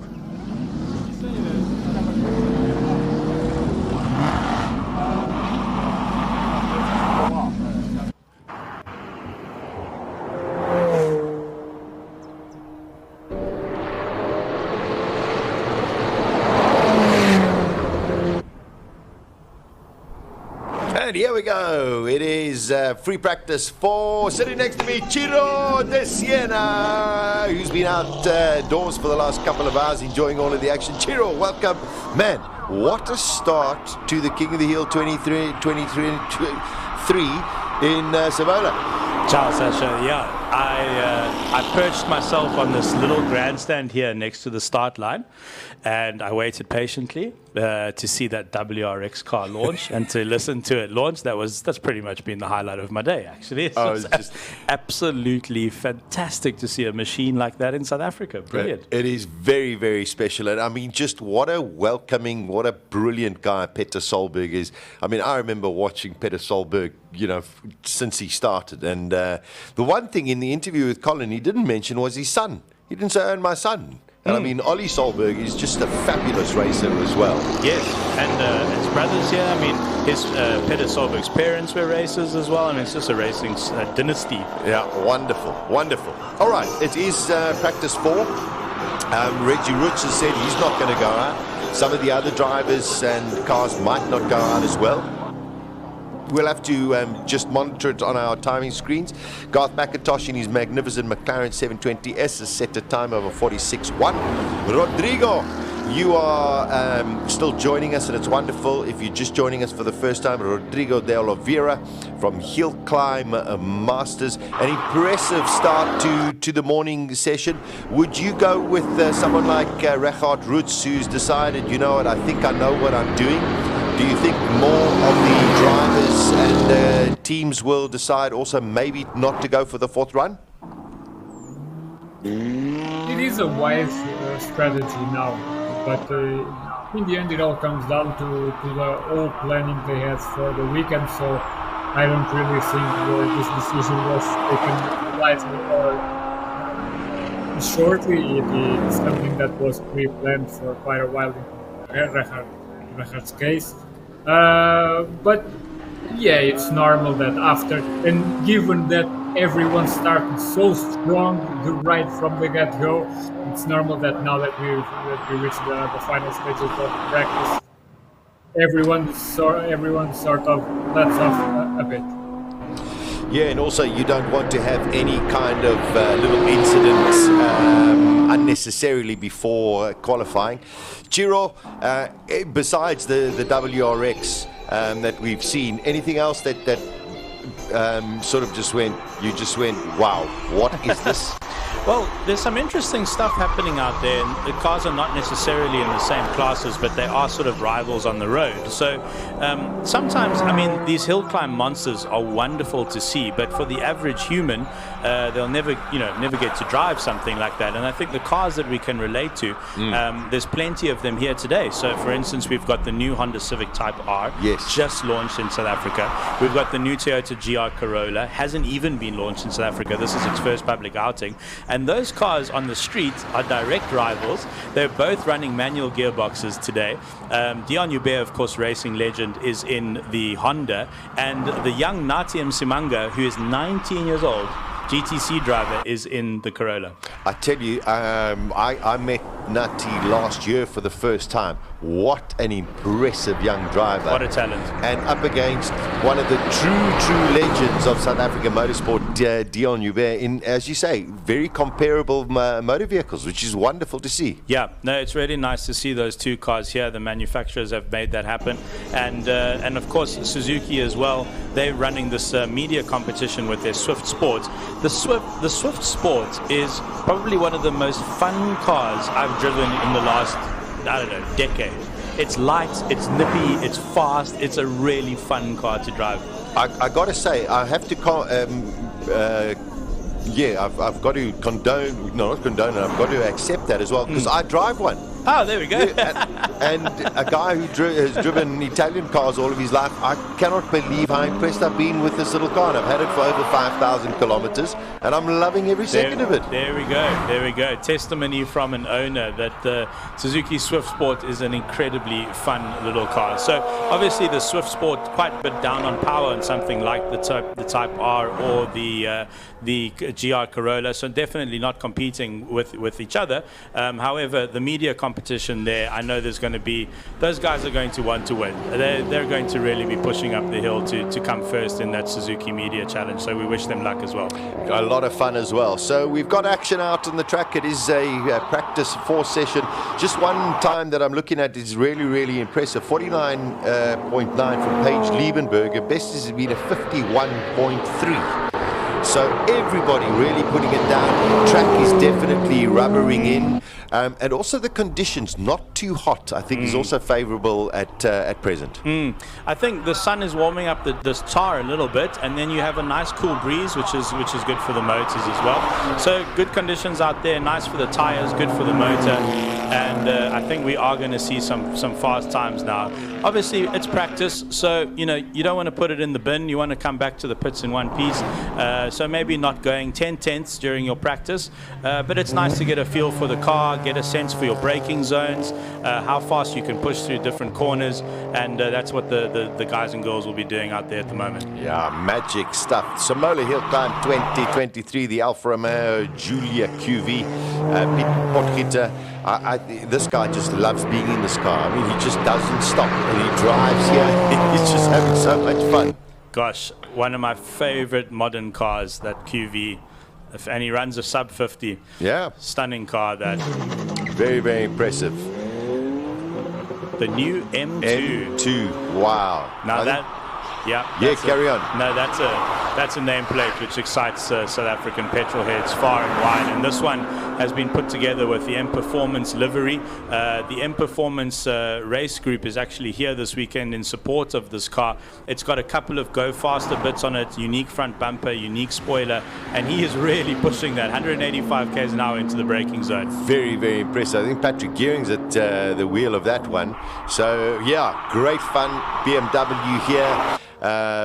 Celebrating 50 years in South Africa as well. Rodrigo, BMW must also be a big mark in HillClimb racing. Oh yeah, probably the most iconic HillClimb car, European HillClimb car ever. It's a BMW from the late Georg Plaza, just powered 1 series, and but there's a whole host of them. And curiously, I have one of the videos I have prepared for a near future. It's a best of BMW from HillClimb racing, and it's around 20 minutes of something like 15 iconic BMW models. Wonderful. Last year, Chiro, you were up for the first time in the electric vehicle, and I think it was one of the only one, or just a few of them that were with you last year. This year, we've got a few more, and the electric vehicle, very interesting performer. Yeah, for me right now, BMW are at the very front of the pack when it comes to road-going electric vehicle cars. They're electric vehicles rather. This is the iX3 we're watching going up here. It won't be a contender for fastest electric because you've got the XM and the i4 M50, and we'll see the i4 M50 coming up the road now in the hands of Thomas Falconer. That's an exciting car. Now, speaking of which, has he beaten your time yet? Sasha, I was hoping you weren't going to ask. No, Here he is, here's Thomas Falconer. I went to congratulate him. He beat my time on his first run. The conditions were very different. Last year there was lots of damp on the track. So I'm defending you here. No, thank you. No, Thomas is an absolute master behind the wheel. He can really pedal. I mean, he's basically a semi-pro racer, and I suppose that's the difference between a relative amateur like myself and someone like Thomas. So he's already in the 47s. He says I had a really nice chat with him just now and congratulated him on taking the record. But for it to stand, he has to do it in the class final or in the shootout. Correct. There we go. Yeah. So, and that's where there's a different element of pressure. No, that's a good point. Yeah. So when I drove that car, a little bit sideways through there. He is pushing. It's nice to also see that BMWs are known for their rear-wheel drive handling characteristics, and they've managed to imbue that characteristic into an all-wheel drive electric car. You could see the car starting to oversteer there, and Thomas obviously caught it with a dab of Oppo. So no, great to see that record being broken, and congrats to Thomas on that one. All right, waiting for Thomas's time to come up on the screens, and then here is number one, a very impressive bucky, as we call him, but a super impressive driver in Anthony Taylor. No, this is mega. I've actually got one of these Raptors at the moment. We've yes, got one on test. Yeah, I saw you in it yesterday. And what a car! I mean, what a bucky! Nearly 300 kilowatts in a V6 turbocharged bucky. I mean, it's mad.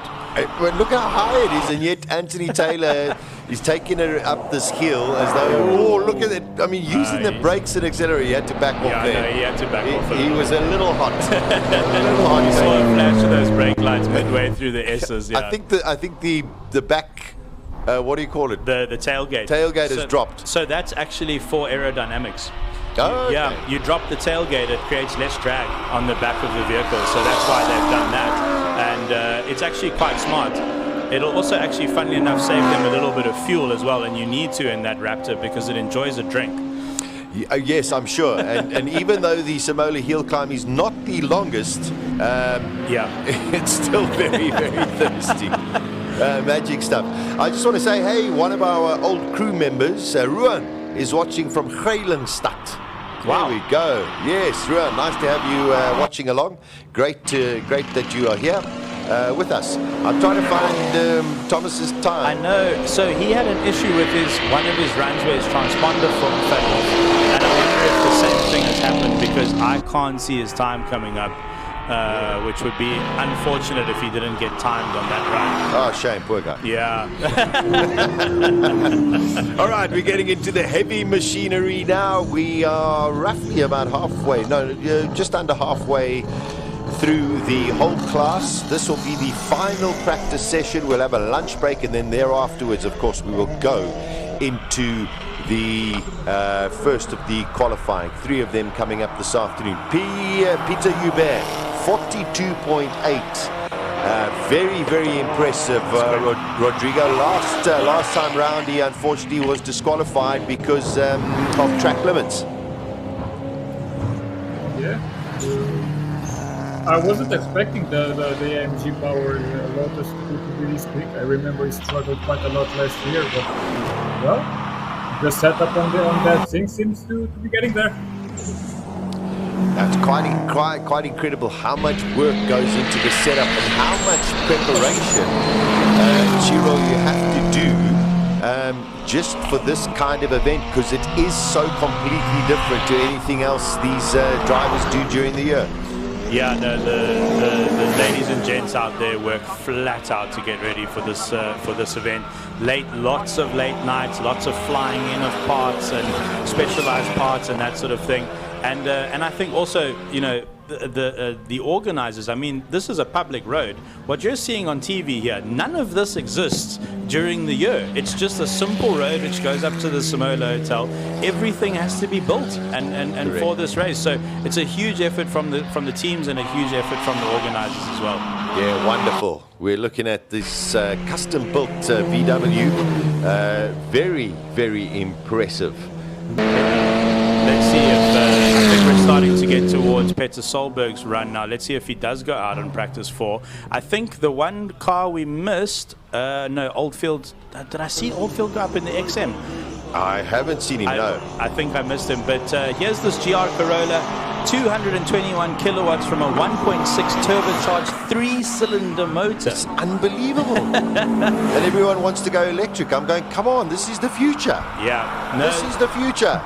You know, Toyota is obviously a well-established brand in South Africa, but I think what they're doing with this GR brand is amazing. They've got the Supra, they've got the Yaris, they've got the GR86 as well, and now they've got this GR Corolla. And Toyota, I think, has gone from a brand which we maybe associate with buckies and sedans and SUVs, and they've gone to become a brand that makes very, very exciting road cars. And I love to see it. Yeah, just incredible stuff. Anton Cornier is top of the time sheets with a 42.7. I want to give you an indication. He's in class B3. Last year, okay, the fastest time in class B3 was a 46.7. Gosh. It's 4 seconds. Okay. So I don't know if I'm misreading the timing screen, but that's quite scary. This year is fast.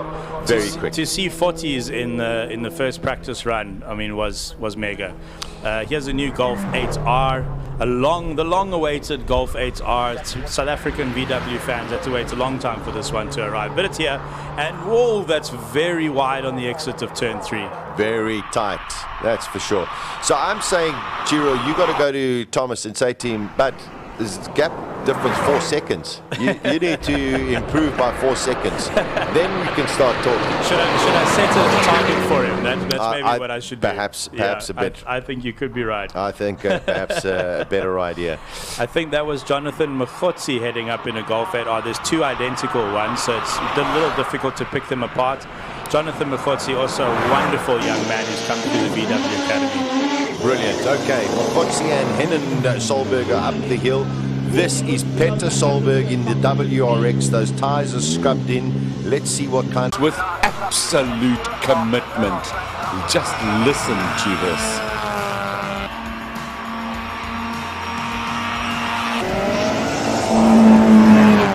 First time at SIMOLA for Kyle. This is a rescue car that he got. He built it himself. He raced it with help with his father and the Checkered Flag Museum. Brilliant. Trevor Tuck in the Alpha. Julius Caesar, they call it. Commitment.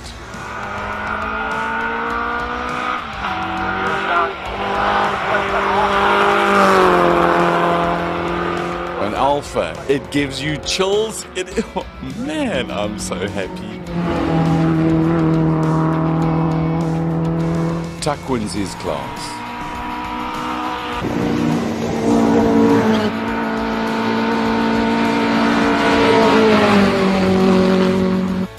What a car, what a drive, a magnificent setting.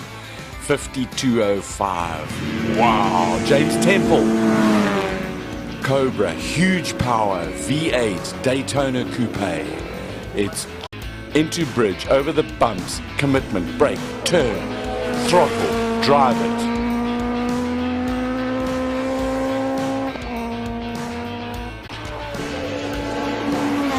Last curve.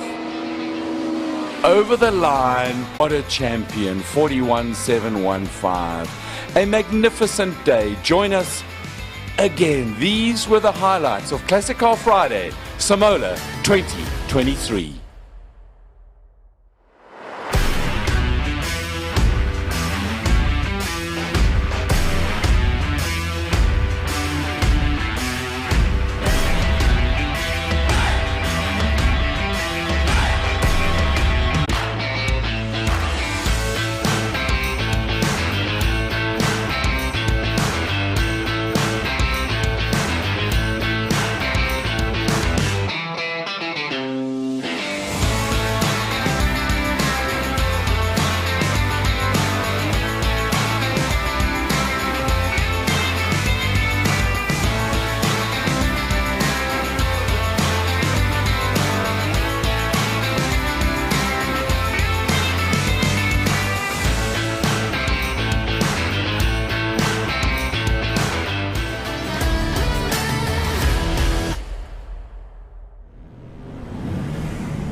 go slow and tow other vehicles. Hi, I am Pierre Bester. I'm the driver of the A45 car number 50 in the 2023 HillClimb. I'm going to compete in class B3. So there's 7 cars in class B3 and my biggest competitor there is Peter Solberg. He's coming with his 1.9 second Polo super car, so it's going to be quite tough. You have to first finish to finish first.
But now you're wondering what's going on. Well, electricity's not going on, and that's the problem that we've got.